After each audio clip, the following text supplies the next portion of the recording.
Good morning, one and all present here.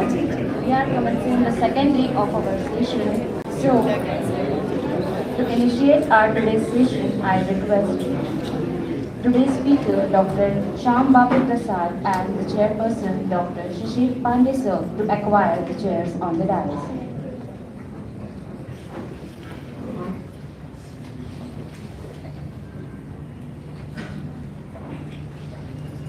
Now, I request Professor Rishadi Baisane ma'am to please felicitate today's speaker, Dr. Prasad sir, with the token of love.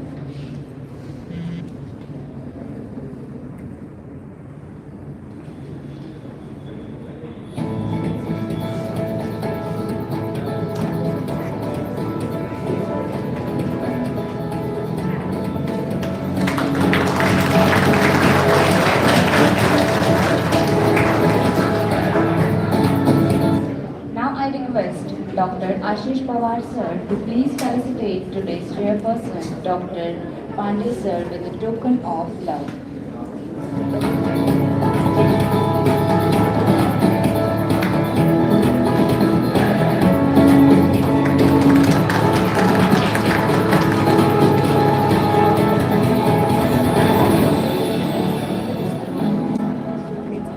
So please have a seat. It's my great privilege to introduce our esteemed speaker, Dr. Shyam Babu Prasad sir, an accomplished speaker in the field of pharmacognosy and medicinal plant research. Dr. Prasad is currently serving as a research officer at the Central Ayurveda Research Institute, Kolkata, which function under the Central Council for Research and Ayurvedic Science Ministry of Ayush Government of India. He completed his PhD from Lovely Professional University, Punjab, and obtained his M.Pharm and PG DRA degree Jamina, Hamdard, New Delhi, one of the India's leading institution and pharmaceutical science. He has been serving as a research officer at CCRAS, Central Council for Research in Ayurvedic Science.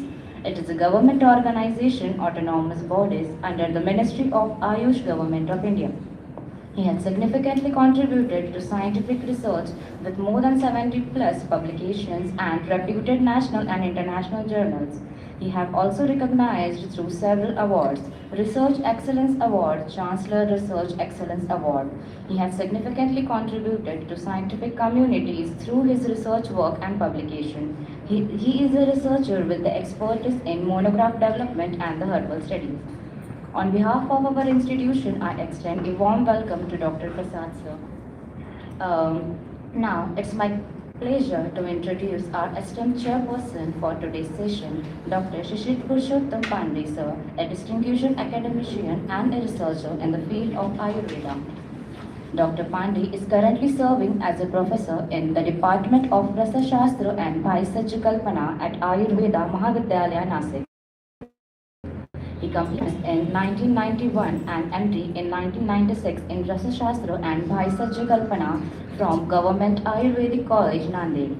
With more than 25 years of teaching and research experience, he has guided many postgraduate PhD scholars and has played the significant role in advancing Ayurvedic pharmaceutical science. He has published over 30 research papers in reputed national and international journals and has actively participated in more than 70 seminars, conferences, and workshops. Dr. Pandey is also a MUHS approved PhD guide, Director of Ayurveda Sanshodhan Vibhag, and has contributed to national bodies such as Ayurvedic Pharmacopoeia Commission and Scientific Advisory Group of CCRAS, New Delhi. In recognition of his remarkable contribution to education, he has received the National Best Teacher Award in Rasa Shastra and Bhaisajya Kalpana. We are truly honored to have such an eminent scholar among us today. On that note, I would like to warmly invite Dr. Pandey sir to enlighten us with the valuable insight.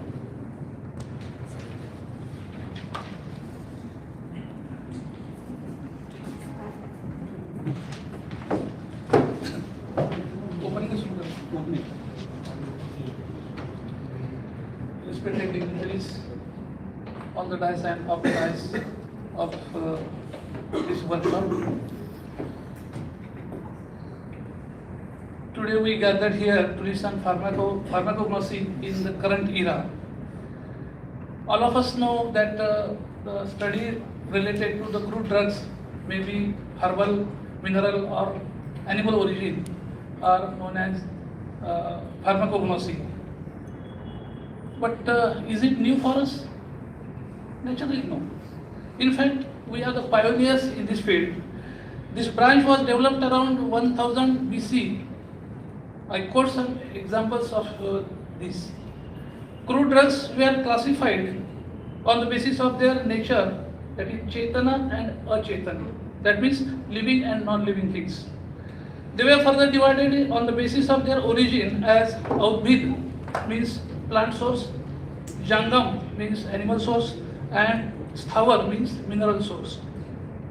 Plants were further divided on the basis of their nature or habitat as Lata means climbers, Kshup shrubs, Vruksha that means tree, Mahavruksha, then Varshayu that means living 1 year of life, Bahuvarshayu having huge life. These are the classifications mentioned in ancient times. Every plant was named by various synonyms depending on its physical, structural or color therapeutic properties for the confirmation of its identity. Plants were classified on the basis of their therapeutic properties as Lekhaniya, that means used for obesity or hyperlipidemia, then Brohaniya, used for weight gain, Balya, to enhance strength, Kushtagna, plants used in skin disorders, etc. Good collection practice was well developed in ancient times. They were aware about which part of the plant should be collected in specific season or for better therapeutic use. For example, it is mentioned that leaves should be collected in rainy season, while roots should be collected in summer. Fruits used for Panchakarma should be collected in spring, and all parts may be collected in autumn. Those people were aware of geographical variation in therapeutic properties of plants. It is mentioned that plants grown in North India are having comparatively cool nature, whereas plants grown in South India are comparatively spicy in nature, and that therefore we prefer spices from South India. Those people were aware of specific extraction techniques to be adopted for a specific purpose. For example, decoction method is advised for hard materials, and whereas cold maceration technique is used as advised for the plants containing volatile contents. All the knowledge available at that time was based on available technology at that time only. We have improved our knowledge in the field of pharmacognosy using advanced technology grown day by day. Long ago, we started the use of transverse section, vertical section, macroscopy for the confirmation of plants. But today, we have advanced fingerprinting techniques available for the same. But this is not enough.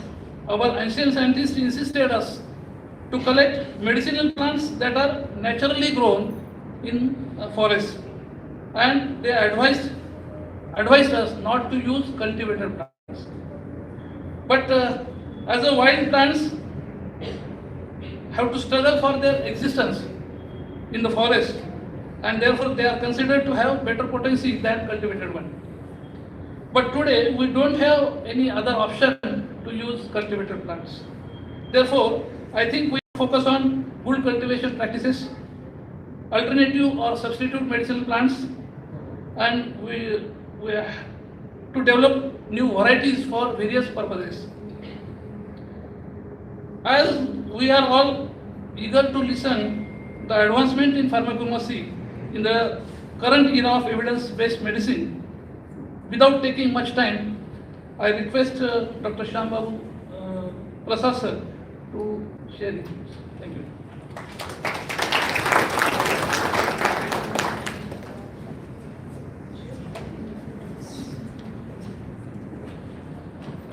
Respected Principal Sir, Senior Professors, Chairperson, Faculty Members, Management and Delegates and my friends. So, a very warm good morning to all of you. I am thankful to management Mahatma Gandhi Vidya Mandir Pharmacy College who has given me the opportunity to discuss my scientific contribution, specifically in the area of pharmacognosy, that would be the evidence-based research in pharmacognosy. So before starting the session, I would like to ask few questions to all of you. Like majority of you among here is directly involved in research. So I would like to know what is the basic problem faced by you people when you are going to work on the herbal medicine or medicinal plant or in Ayurvedic research. So any one of you? Because I will give more emphasis on that particular point during my presentation.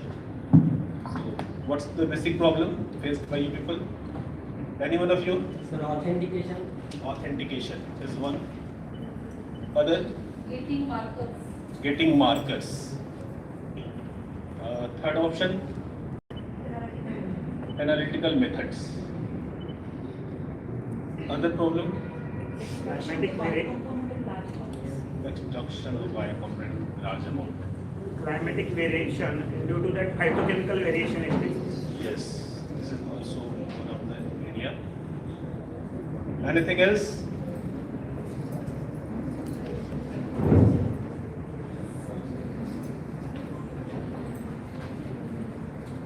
So we are going to work in the area of medicinal plant, or we are working for the herbal medicine. So the basic problem or the major problem is to getting the right medicinal plant. This is the major problem, major you can say drawbacks. Sir told that earlier, Pandey sir told earlier that it is recommended by the Vaidyas to take the medicine from forest or naturally growing medicinal plant. Right now there is problem because new construction is there. If you go at the same place sometime later, you will not get that plant due to the development. So this is the major problem. So after that, if you are not going to get the genuine medicine, so definitely efficacy you will not get. So as you told, batch to batch variation, one of the audience told that problem is the seasonal variation or variation of drug as per the location. If you are going to collect the drug from different location, so efficacy varies. This is true. This is very true. And by default, all of your queries is addressed in this slide. Like pharmacognosy in the era of evidence-based herbal medicine. If we are going to say evidence-based herbal medicine means what? Whatsoever mentioned in classic, whatsoever mentioned in folk claim is validated by scientific methods. This is the evidence-based medicine. It doesn't mean that the medicine which we are going to use is not validated. Like if it is in Samhita, it is in ancient literature, if you just think that particular Samhita and that literature is written after experiencing by observation, definitely indirectly you can say that it is written after clinical trials. Like आपने एक medicine किसी को दी है, उससे बुखार ठीक हुई है, बहुत लोगों को दी गई है, बहुत सदियों तक वो दी गई है, after that it comes in the Samhita. It's not like that कि हमने देखा और उसको लिख दिया. तो ये validated है, but nowadays scientific people, modern people thinks until or unless there is no scientific proof, means जो हमारे पैरामीटर्स हैं उस पर अगर वैलिडेटेड नहीं है तो हम उसको एविडेंस बेस्ड नहीं मानेंगे. That's why now we are moving towards the clinical trial also, pre clinical also, and all about the analytical methods. जैसे पहले क्या होता था, आज भी अगर कोई आप ग्रेन्स खरीदने जाते हो, आप अच्छी क्वालिटी का चेक करके लेके आ जाते हो. दाल लेनी है, अच्छी क्वालिटी की है कि नहीं है, बिकॉज यू आर अवेयर. लेकिन अगर वो मेडिसिन की बात है तो you are not aware, so definitely you are based on the, you are looking for the analytical methods. So one by one, first we start with the variation only. Nice. This is the present scenario. ये वाली बोल रहे चल रही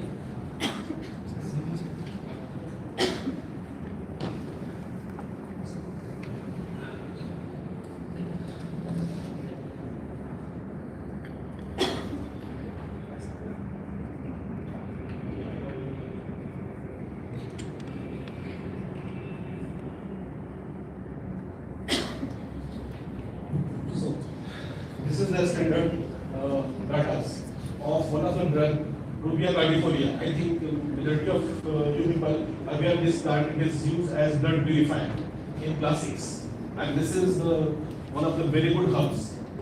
अब बात आती है स्टैंडर्ड की, जैसे हमने बोला कि there should be quality standard of that particular medicinal plant for evidence research. अब यही डाटा है हमारी आयुर्वेदिक फार्माकोपिया ऑफ इंडिया का. It's going to say that extractive value, that's alcohol soluble extractive value is 3%, should not be less than 3%. At the same time, Indian pharmacopoeia कहता है कि 4% से कम नहीं चलेगी. Same time, United Pharmacopoeia of India is complying with us. They are saying 3%. Siddharth pharmacopoeia कह रहा है कि 11% से कम नहीं चलेगी. And ICMR 23%. So definitely they have given this data on the basis of research only. Extractive value data is based on the research only. अब में से मोस्टली लोग एक्सट्रैक्टिव वैल्यू समझते हैं. एक्सट्रैक्टिव वैल्यू बहुत ही बेसिक पैरामीटर है. It indicates your constituent is soluble in that particular solvent. तभी extraction होके आएगा. और उसका परसेंटेज कितना मिनिमम होना चाहिए in terms of dry residue. ये हो गया. Similarly for water soluble extractive, this data is there. So now you think, अब एक फार्मर एक सैंपल को जब बेचने जाता है इंडस्ट्री में, या फिर एक वेंडर जब सामान को बेचने जाता है इंडस्ट्री में, तो कहता है कि वी नीड अ सर्टिफिकेट. अब उसको सर्टिफिकेट मिल गया आयुर्वेदिक काउंसिल से 3% से ज्यादा होना चाहिए. जब वो बेचने जाएगा और कोई प्रोडक्ट बेचने वाला अगर आईसीएमआर डाटा को फॉलो कर रहा है, तो वो सैंपल को कहेगा आपका सैंपल पास नहीं है. Problem is there. Why this problem is there? Problem is due to many factors.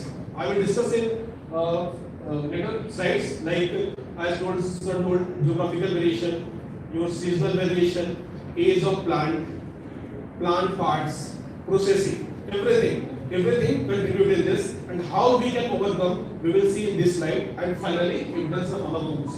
Like here, same thing, API parameter, who is going to qualify this. After that, we have taken a sample. Right? This variation is there. After that, we have taken a sample from different regions. After getting this one, that is the Uttarakhand, Maharashtra, Kerala, and Assam. And we found this value for extractive value 32%. Uttarakhand sample, Maharashtra sample 15.5%, Kerala 12.5%, and Assam 9.5%. Again, variation is there. Our sample is passing with majority of the regulatory bodies or pharmacopoeias, but still variation is there. So now this again comes in front of people. Variation is there. अगर हम फिर एक standard develop करेंगे, इससे अलग होगा. आप भी जब करने जाते हो, API को फॉलो करते हो, UPI को फॉलो करते हो, या ICMR को फॉलो करते हो, आपका रिजल्ट नहीं आता, आपका रिजल्ट मैच नहीं करता, then you think our process is wrong. Process is not wrong because your process is well documented, it's correct. The variation is due to the variation in the plants. इसके बाद हमने क्या किया कि इसको देखा कि अगले स्टेप्स पे जाते हैं और देखते हैं कि मार्कर बेस्ड करने से क्या मिलता है. जैसे one of audience told that marker ability of marker. So we have taken this marker rubia D and again with all the north west and Himalayan region and region region we have taken the sample and again the concentration is different. Even if you see the fingerprinting profile, your fingerprinting profile is also a little bit different. So now, it means there is serious reason of thinking on this point. After that, Ministry as well as Indian Pharmacopoeia Commission also thinking on this point, and they have thought that there should be a single standard for the whole nation. जितने भी regulatory bodies है उसको follow करें. उसके बाद अभी proposal में है one hub and one standard. आपने नाम सुना होगा one hub one standard, OHOS. So OHOS is one कि हम ऐसे पैरामीटर जिनमें वेरिएशंस ज्यादा हैं उनको ओमिट करें और ऐसे पैरामीटर्स को कंसीडर करें जिसमें सिमिलरिटी ज्यादा, इसके लिए इन्होंने दो चीजें प्रपोज करी। पहला प्रपोज किया कि फॉर आइडेंटिफिकेशन डीएनए बारकोडिंग और gene sequencing is the better tools. आप उसको देखेंगे उसमें फिर से ड्रॉबैक्स क्या आएंगी। जीन सीक्वेंसिंग क्योंकि उसमें प्लांट आइडेंटिफिकेशन इजी है, we all believe on the DNA fingerprinting, so once it's correct, it's right, so plant is genuine. And second is the marker based authentication. Again question arises, the marker is not available for all the medicinal plants. So these two things are there, and all these two things is there is some lacunas. So we'll see first the API parameter. Everything from the copy of India parameters for the plant authentication as well as monograph development. I will discuss little. So collection of fruit drug, this is not written in the pharmacopoeia. In pharmacopoeia we start with the definition. If you see the Ayurvedic pharmacopoeia of India, first of all it starts with definition. उसमें क्या होता है कि plants के बारे में थोड़ा सा description होता है, plants के बारे में थोड़ा सा बताते हैं, उसके बाद synonyms के बाद microscopy, physico-chemical parameter and TLC. ये सिंपल सा पैरामीटर है जिसके बेसिस पे आपने प्लांट को ऑथेंटिकेट करना है। जो पहली बार डेवलप करने जाते हैं वो डेवलप करना है। जब प्लांट कलेक्शन की बात आती है मोनोग्राफ डेवलपमेंट के लिए, in this case we have to take at least medicinal plant from 3 natural resources, not single natural resources, at least 3 natural resources. और वो जो 3 natural resources है, it should be, it's not like that कि आपने महाराष्ट्र से sample उठाया तो vendor से लिया है, it should be from particular geographical location और collection से होना चाहिए। It's not reason वेंडर से नहीं लेने का reason क्या है? उसका reason क्या है कि you don't know how much old plant is, और वो plant जो वो genuine है भी कि नहीं है। These two problems is there. So collection of drug, और जब इसकी बात होगी तो documentation की भी बात होगी. Like if you are going to collect a plant, so passport data should be there. If I am going to say passport data, so on that name of plant, plant parts, place of collection, time of collection, collected by, authenticated by, and GPS location. These all points should be there. जब आप भी किसी चीज को करने जाएं, जब आप रिसर्च करें, चाहे आप मास्टर्स का रिसर्च कर रहे हैं, पीएचडी का रिसर्च कर रहे हैं, पासपोर्ट डाटा बिल्कुल जनरेट करें। मैं बताऊं कि रिसर्च जो है इथिक्स पे बेस्ड है। इथिक्स पहली कहती है कि आपको डॉक्यूमेंटेशन बेस्ट होनी चाहिए। अगर आपका डॉक्यूमेंटेशन नहीं है और आपने चाहे जितना अच्छा रिसर्च किया है, that is not going to be accepted, है ना। उसके बाद authentication, after collection authentication of plant material is there. Whenever you are going to authenticate the plants, reference is required. That reference would be the standard book like Botanical Survey of India books or Flora of Maharashtra you can take, and then you can authenticate the plant, you make the herbarium and you give the accession number. So this is the second step. After that, the role of microscopy and microscopic lens. Microscopic evaluation we all know that. अभी के time पे एक चीज चल रही है कि gene sequencing करनी चाहिए, डीएनए बारकोडिंग करनी चाहिए। कितने लोग एग्री है DNA barcoding is the better techniques than microscopy? Just raise the hand. DNA barcoding for plant identification is the better techniques as compared to microscopy. आप दोनों को समझते हो? कोई एग्री करेगा इसमें कि डीएनए बारकोडिंग बेटर है? DNA barcoding is better? Sir, can you explain in short? Okay. So I will explain this. Like microscopic techniques and DNA barcoding techniques. DNA barcoding techniques is definitely good techniques for plant identification, but it's not going to tell which plant parts is that. Like अब मेरे को एक बनाना है, like suppose ashwagandha root है, ashwagandha root की identification करनी है, तो मैं अश्वगंधा का आइडेंटिफिकेशन इजीली कर दूंगा with help of DNA barcoding. But because this is root और एक स्टेम, हम नहीं कर सकते। ये रूट है कि स्टेम है, ठीक है। डीएनए बारकोडिंग से हमने प्लांट आइडेंटिफाई कर लिया। अब मेरी इथिक्स है कि रूट की जगह मैं रूट डाल रहा हूं कि नहीं डाल रहा हूं। अभी आपके डेट में बहुत सारे लोग हार्बल प्रोडक्ट्स यूज करते होंगे, आप जाते हो मार्केट से खरीद लेके आते होंगे, उसमें लिखा होगा plant is identified with DNA barcoding techniques और जीन सीक्वेंसिंग टेक्निक्स।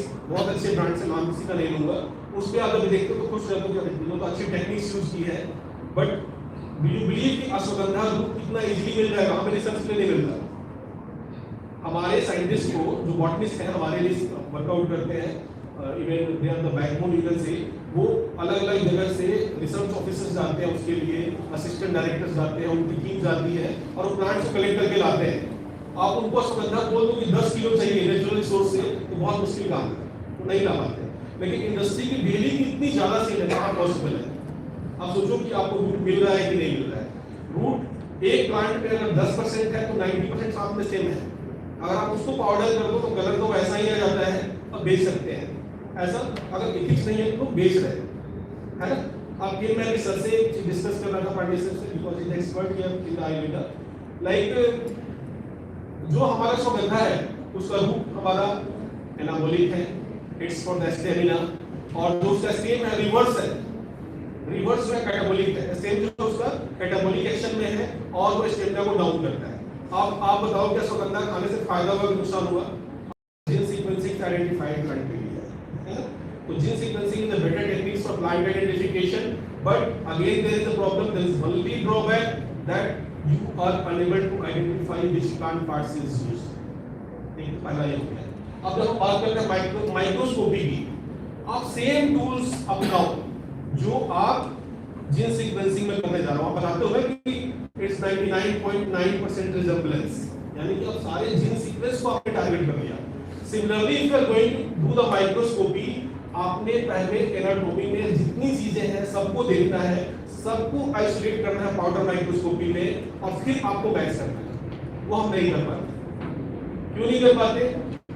उसका रीजन ये हो सकता है कि कोई बच्चा जो है, किसी का एरिया ऑफ इंटरेस्ट जो है, ऑब्वियसली रिसर्च पैशन होता है, लेकिन उसके बाद ये चीज होती है जिस चीज की डिमांड होगी, जिस चीज की जॉब मिलेगी, बच्चे या फिर हम लोग भी उसी साइड में मूव करने लगते हैं। डेफिनेटली माइक्रोस्कोपी पे लेस एम्फेसिस है तो हम उधर कम ध्यान देते हैं।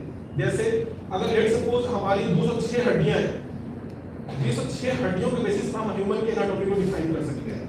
अगर कोई दूसरा एनिमल हो, उसके पास भी 206 208 हड्डियां हो, आप उठा के देखोगे ग्लाइकोसेप्स स्कीम और फ्लोजी सबकी अलग होगी।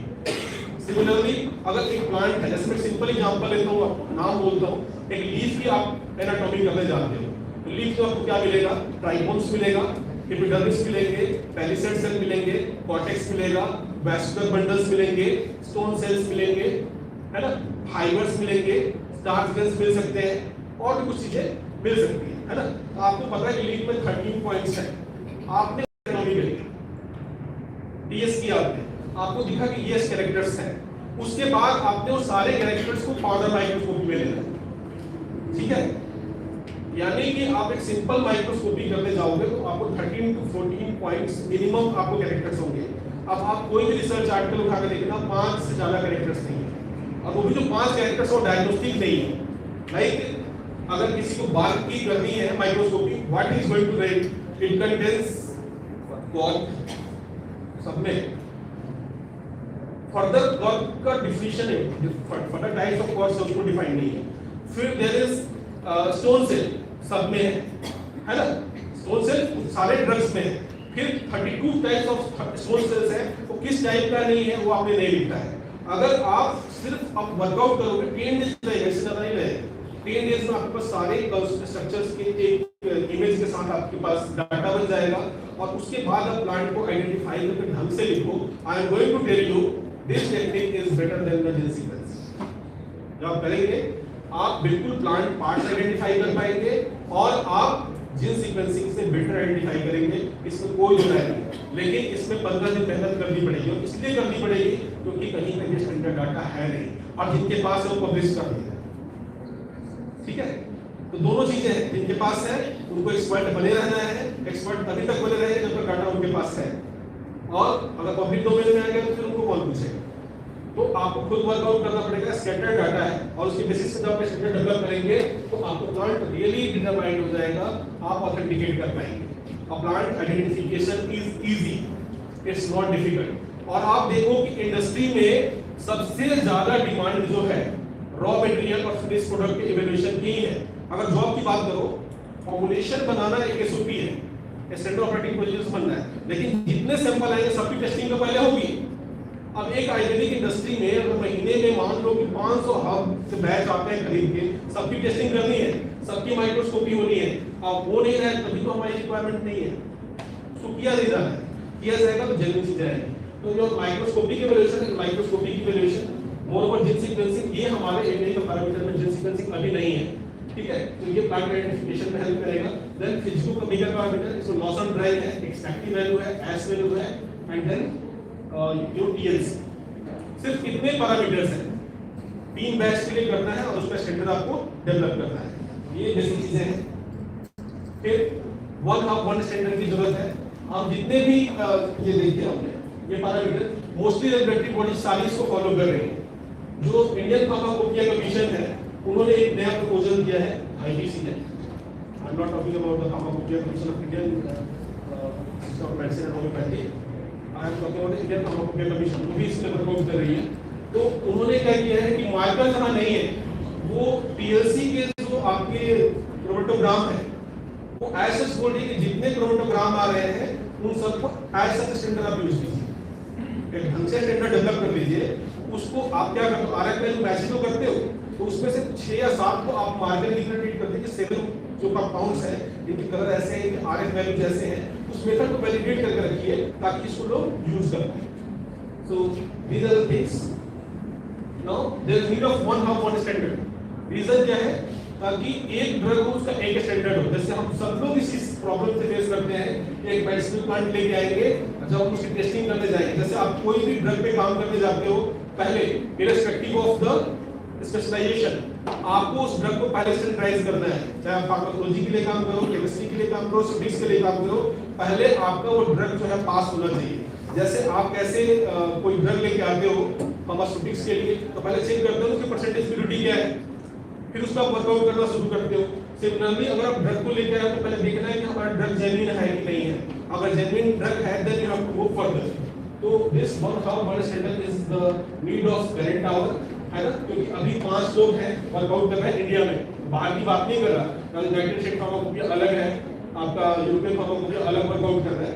Like Ayurvedic pharmacopoeia of India, Indian pharmacopoeia, this सिद्धा फार्माकोपिया, यूनानी pharmacopoeia and this ICMR quality standards की बुक कभी आपने देखी होगी। 5 लोग हैं, अब पांचों के डाटा अलग अलग आ रहे हैं सेम प्लांट के लिए। मैंने आपको बेस्ट एग्जांपल दिया था रूबिया कार्डिफोलिया के लिए। इसका सिग्निफिकेंस क्या होगा, creating uniformity of herbs and generating herboprint. अगर एक बार ढंग से हार्बोप्रिंट जनरेट हो गया तो आपको सारे प्लांट के लिए वो वैलिड होगा। Then consistency in the quality product. Third is the implementing stringency in the quality assurance and bringing transparency in commercialization. Implementation जब करने जाएंगे प्रॉब्लम्स उसमें कुछ हर्डल्स हैं, कुछ चैलेंजेस हैं, कुछ अपॉर्चुनिटीज हैं। तो इम्प्लीमेंटेशन तो होगा, वर्कआउट भी हो रहा है इसके लिए। अभी ये है पर इसका वर्कआउट चल रहा है। तो अब हर्डल्स क्या है, आपके hurdles, first hurdles is the farming, second is the vending and third is industry. अब मैं फार्मिंग की बात करूंगा। फार्मर्स किसी ड्रग को सेल करने जा रहे हैं, कब सेल करेगा, जब उसकी डिमांड है। जैसे अभी इसको शतावरी चाहिए, अगर आज डिमांड है तो कोई तो प्रोटोकॉल धान की खेती के लिए, गेहूं के लिए टाइम है कि किस टाइम पर हार्वेस्ट करना है। गुड कलेक्शन प्रैक्टिसेस का है नहीं कि कलेक्ट करता है, अगर प्रैक्टिसेस है नहीं तो पब्लिक उससे अवेयर नहीं, तो वो क्या करेगा, जिस टाइम डिमांड होगी उस टाइम पर हार्वेस्ट करेगा, सेल कर देगा। फर्स्ट। सेकंड, वो उस चीज की फार्मिंग करेगा जिसकी डिमांड होगी। और फार्मिंग में उसके पास गुड कलेक्शन प्रैक्टिसेस नहीं है तो वेरिएशंस आएंगे। Good collection practices, good agriculture practices नहीं है तो वेरिएशन आएंगे। बेस्ट एग्जांपल बताता हूं, आप बासमती की राइस कहीं से खरीदो या फिर आप एक पर्टिकुलर क्वालिटी का आप गेहूं कहीं से भी खरीदो, आपको टेस्ट सेम आता है। अगर आप न्यूट्रिशनल वैल्यू एनालिसिस करते हो वो भी अप्रोक्सीमेटली सेम आती है। ये सेम चीज हर्ब्स की केस में क्यों नहीं आ रही? Reason is that for that there is good collection practices by for which farmer is aware। Farmer को पता है कि क्या करना है। देखो जितना हमारा कंट्रीब्यूशन है उससे ज्यादा कंट्रीब्यूशन फार्मर का है, क्योंकि बेटर मटेरियल वहीं से आने वाला है। We are going to do the research but we are not going to do the cultivation. तो ये जो एरिया है ये इंपॉर्टेंट एरिया है। अगर यही हमारी हर्डल्स है, इनको अवेयर करना बहुत जरूरी है। और इसके लिए एनएमपीबी ने बहुत सारे इनिशिएटिव ले रखे हैं, बहुत सारे ट्रेनिंग प्रोग्राम चल रहे हैं। हमारा सीमैप जो है, सीमैप भी वर्कआउट कर रहा है फार्मर्स को स्पेसिफिक ड्रग्स के लिए, कल्टीवेशन के लिए अलग से ट्रेनिंग दे रहा है ना। बट थिंग इज दैट कि वो ट्रेनिंग लेने वाले लोग काफी कम है। देन वेंडर क्या करते हैं, इस ड्रग को कलेक्ट करते हैं, ठीक है। और कलेक्ट करके उसकी डंपिंग कर देते हैं। जैसे आप आज गंगा बुक लेंगे या फिर शतावरी स्टेम लेंगे और उसको लेके आपने पैक करा बोरी में और उसको रख दिया लॉन्ग टाइम के लिए, और जब डिमांड आएगी तब बेचेंगे, जब सस्ता है तब खरीदा और तब बेचा। अब कितना उसका एज है, कब का कलेक्शन है, वो मेंशन नहीं है। तो ये vending is the another problem. And third is the industry. Industry को क्या चाहिए, उसको जैसे मैंने बेस्ट एग्जांपल बताया कि जीन सीक्वेंसिंग के बेसिस पे दूसरा चीज है, तो ये हर्डल्स है। मतलब इररिस्पेक्टिव ऑफ द गाइडलाइंस, तीनों लोग इससे अवेयर नहीं है।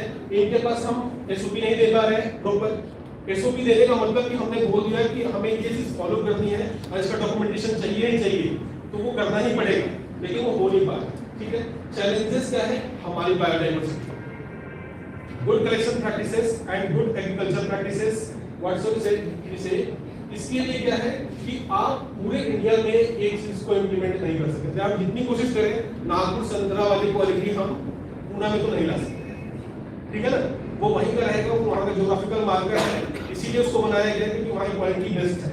तो ये this is all challenges, but scientist can do. हम तो क्या बोलते हैं, सुना होगा कि ड्रॉट रेसिस्टेंट वैरायटी डेवलप कर दी, पेस्ट रेसिस्टेंट सोसाइटी डेवलप कर दी, क्लाइमेटिक चेंज से रेसिस्टेंट वैरायटी डेवलप की जा सकती है और हो भी रही है। तो दीज आर द चैलेंजेस और अपॉर्चुनिटी। हमारे पास सबसे बड़ी अपॉर्चुनिटी क्या है, हमारा पॉपुलेशन है ना, और हमारे यहाँ बीमारियां हैं, बीमारी भी बहुत है, पॉपुलेशन भी बहुत है, कंज्यूमर्स बहुत है, तो दिस इज द अपॉर्चुनिटी। इसको अडॉप्ट करने के लिए क्या करना है हमें, planning of plant availability based on Indian diversity, educating farmers, cultivars and vendors, standard guidelines for industry, execution, revising good agriculture practices, revising GCP and GMP। ये सारी चीजें हैं, ये सारे एक अपने आप में लेक्चर्स हैं। अगर आप वर्कआउट करें तो, अगर हम इतना कर पाते हैं तो हम शायद स्टैंडर्ड दे पाए। अब ये स्लाइड विजिबल है आप सबको, छोटा स्लाइड हो गया, ठीक है। अब हम बात करते हैं quality and efficacy of herbal medicine. Identification और ऑथेंटिकेशन ऑफ मेडिसिनल प्लांट मैंने पहले ही बता दिया था आपको कि पासपोर्ट डाटा कैसे आप जनरेट करेंगे और ऑथेंटिकेशन तक कहां से आएंगे। रॉ मटेरियल क्वालिटी के लिए आपने एपीआई को फॉलो करना है, कुछ एक्स्ट्रा पैरामीटर्स हैं जो सीसीआरएस ने दिया है, अगली स्लाइड में दिखाता हूं। Then good agriculture and collection practices, we have to. अभी क्या है, अब देखो अभी भी पूरे आईपीएल में हार्डली 120 मेडिसिन 90% कंट्रीब्यूशन दे रही है। 120 to 125 मेडिसिन जो है, मेडिसिनल प्लांट है जो 90% कंट्रीब्यूट कर रही है। एटलीस्ट उनके लिए good agriculture collection practices develop की जाए। आप जाके देखो वो भी नहीं है, एनएनपीबी ने एक ड्रग के लिए एक मैनुअल डेवलप कर रखा है, और जिनके पास लैंड्स है वो उसे कल्टीवेशन भी कर सकते हैं और सेल आउट भी कर सकते हैं, और ये भी आपका बेहतर एरिया हो सकता है। आपने सुना होगा बहुत सारे आईएम के लोग और आईआईटी से बच्चे पढ़ के कल्टीवेशन की तरफ जा रहे हैं, है ना।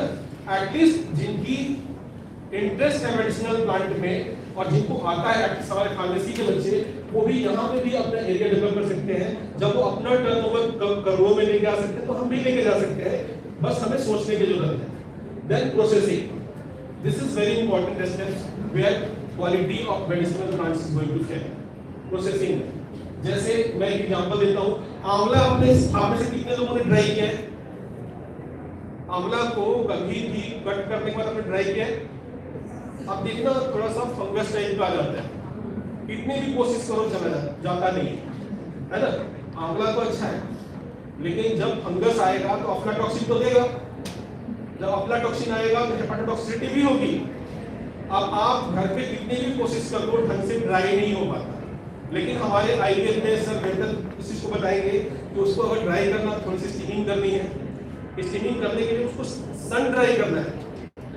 और आप सबसे अच्छी चीज देखो, नेचर का गिफ्ट देखो, आप विटामिन सी को लो और थोड़ी देर कर दो टूट जाएगा, लेकिन आंवला को आप ड्राई कर दो, आप उसको बॉयल कर दो, आप उसको पाउडर दे दो, उसको हीट दे दो, नहीं टूटता, उसका विटामिन सी कंटेंट इंटैक्ट रहता है। It is something there which is going to protect that particular vitamin C and that is the tannins, वो उसको प्रोटेक्ट करता है। तो आपको क्या करना, प्रोसेसिंग अगर प्रॉपर तरीके से आपकी नहीं होगी तो obviously microbial contamination will be there. जैसे एक ड्रग है, जैसे मैंने एग्जांपल दिया आपको किसी ड्रग का, और किसी ड्रग में फाइटोकेमिकल्स में लेट्स सपोज एंथ्राक्विनोन है, आपने उसको सनलाइट में ड्राई कर दिया, क्या होगा? क्वेंचिंग हो गया एंथ्राक्विनोन की और कंपाउंड आपका डिग्रेड हो जाएगा। जब कंपाउंड डिग्रेड हो गया तो आपका जो बायोलॉजिकल एक्टिव कांस्टेंट है वही उसमें नहीं है, तो रिमेनिंग ड्रग तो प्लेसिबो हो गई ना। जैसे आप सेना सब लोग पढ़ते हो, सेना में सेनोसाइड्स ही नहीं है तो लैक्सेटिव प्रॉपर्टी कहां से मिलेगी? एंथ्राक्विनोन ही नहीं है, क्योंकि उस लीफ को आपने कहां ड्राई किया है? सन में ड्राई किया है। सन में ड्राई किया तो एंथ्राक्विनोन कंटेंट में डिग्रेड, समझ रहे? तो processing is a major step जहां से आपका सैंपल फिल करना है। और फिर क्या करते हैं हम? कहते हैं कि हमने तो एसपीएलसी अच्छी रन कराई, मार्कर भी डाला, मार्कर डालने के बाद रिजल्ट नहीं आ रहा है, चलो एक्सट्रैक्ट में थोड़ा सा डाल देते हैं।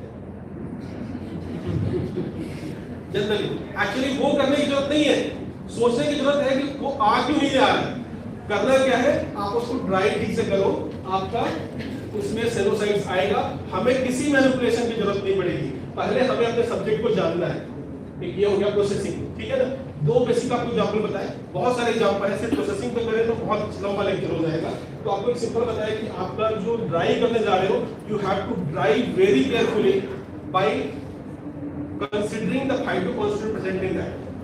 ऐसे नहीं कि कोई भी ड्रग है एक ही तरह से ड्राई करना है, आपको फाइटोकांस्टेंट को फोकस करना है, उसके बेसिस पे आपको ड्राइंग करनी है और ऐसे ड्राइंग करनी है कि माइक्रोबियल कंटामिनेशन ना आए, फंगल ग्रोथ ना आए। एक बार हो गया तो सैंपल आगे जाके आपका टॉक्सिन में फिल करने वाला है, चाहे एक ही पैरामीटर को पास कर जाए लेकिन रॉ मटेरियल के प्रोसेसिंग को पास नहीं करता है। स्टोरेज इसी में आ गया। गुड मैन्युफैक्चरिंग प्रैक्टिसेस, जब हम कोई भी प्रैक्टिस की बात करते हैं, good manufacturing practice, agriculture practice, your documentation is must. या आगे मैं यहाँ पे थर्ड पार्टी सर्टिफिकेशन वगैरह बताऊंगा। Quality of finish product, definitely ये भी एक ड्रग फाइनल फॉर्मुलेशन बनता है, आप टैबलेट्स फिल पढ़ते हो तो उसके इवोल्यूशन के तरीके हैं, वैसे ही हर फॉर्मुलेशन और हर के लिए है। तो क्वालिटी ऑफ फिनिश प्रोडक्ट इसको भी आपको फॉलो करना पड़ेगा। Then one is the testability testing. अभी थोड़ी देर पहले मैं सर के साथ डिस्कस कर रहा था, सर ने बहुत अच्छा एग्जांपल बताया कि शतावरी जब हम उसका स्वरस यूज करते हैं तो it's effective, really it's effective and ये बहुत अच्छी मेडिसिन है। आप डिलीवरी के बाद मोस्टली लेडीज को शतावरी दी जाती है for lactation aspects as well as उसको पेन होता है उसको रिलीव करता है पर्टिकुलरली मेडिसिन, है ना। और उसको बेस्ट इम्यूनोमॉड्यूलेटर बोलते हैं मॉडर्न साइंस में फॉर लेडीज शतावरी को, है ना। लेकिन शतावरी का जो कॉन्सेप्ट होता है उसमें स्टेरॉइड्स भी, है ना। जब हम स्वरस की बात करेंगे, स्वरस तुरंत का बनाया हुआ है, प्रोसेसिंग भी बहुत तरीके से की हुई है, इट्स इफेक्टिव। लेकिन अब दो चीजें हैं, अगर मैं ड्राई सैंपल को वर्कआउट करने जा रहा हूं, I am going to work on the dry sample, so how much old sample is also contributing. Drug की सेल्फ लाइफ बहुत इंपॉर्टेंट है, स्टेबिलिटी बहुत इंपॉर्टेंट है।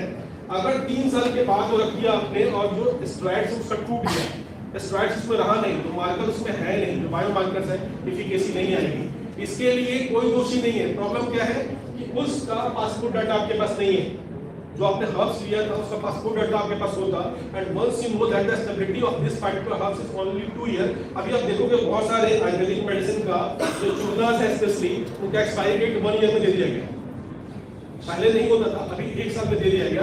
बेसिक रीजन क्या है कि उसकी एफिकेसी नहीं आ रही थी, तो उसको 1 ईयर में उसका एक्सपायरी डेट दे दिया गया। क्यों? वो ड्रग तो अच्छा है बट जो उसके बीच के अंदर के जो मार्कर है वो आपको उसमें नहीं है।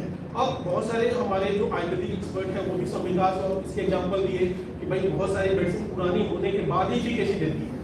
ऑब्वियसली कुछ केसेस में ये अगेन सोचने वाली बात है, एक्सपायरी मेडिसिन सही है कि नहीं है। कुछ मेडिसिन 1 साल के बाद ही यूज करनी है, हम 1 साल में उसका एक्सपायर कर रहे हैं, अगेन वो मैटर ऑफ रिसर्च है, लेकिन ये चीज है।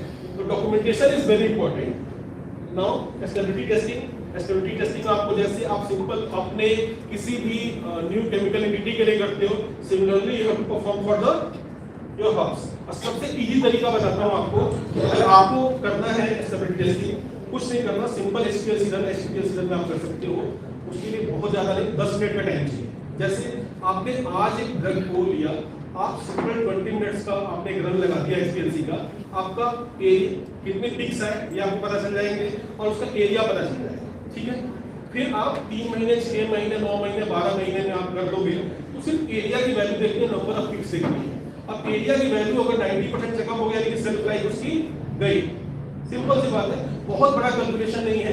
पब्लिकेशन रिसर्च के लिए बेसिक से आपको वैलिडेशन की जरूरत है, लेकिन सिंपली टेस्टिंग के लिए बहुत इजी है। ये कोई मुश्किल काम नहीं है, हम कर सकते हैं। जैसे एक आप 3 साल का पीएचडी का वर्कआउट करने जा रहे हो, ड्रग आपने फर्स्ट ईयर में खरीद लिया और बायोलॉजिकल एक्टिविटी आप 4th ईयर में करने जा रहे हो उसी का, है ना, ड्रग स्टेबल नहीं है तो एफिकेसी आने के चांसेस कम है, तो फिर आपने क्या करना है, फर्दर उस ड्रग को कलेक्ट करना है ना, तो ये है।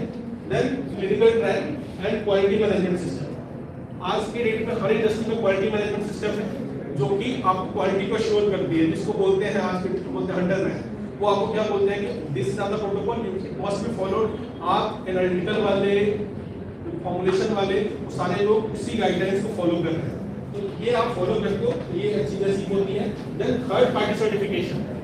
थर्ड पार्टी सर्टिफिकेशन का एग्जांपल कोई देगा?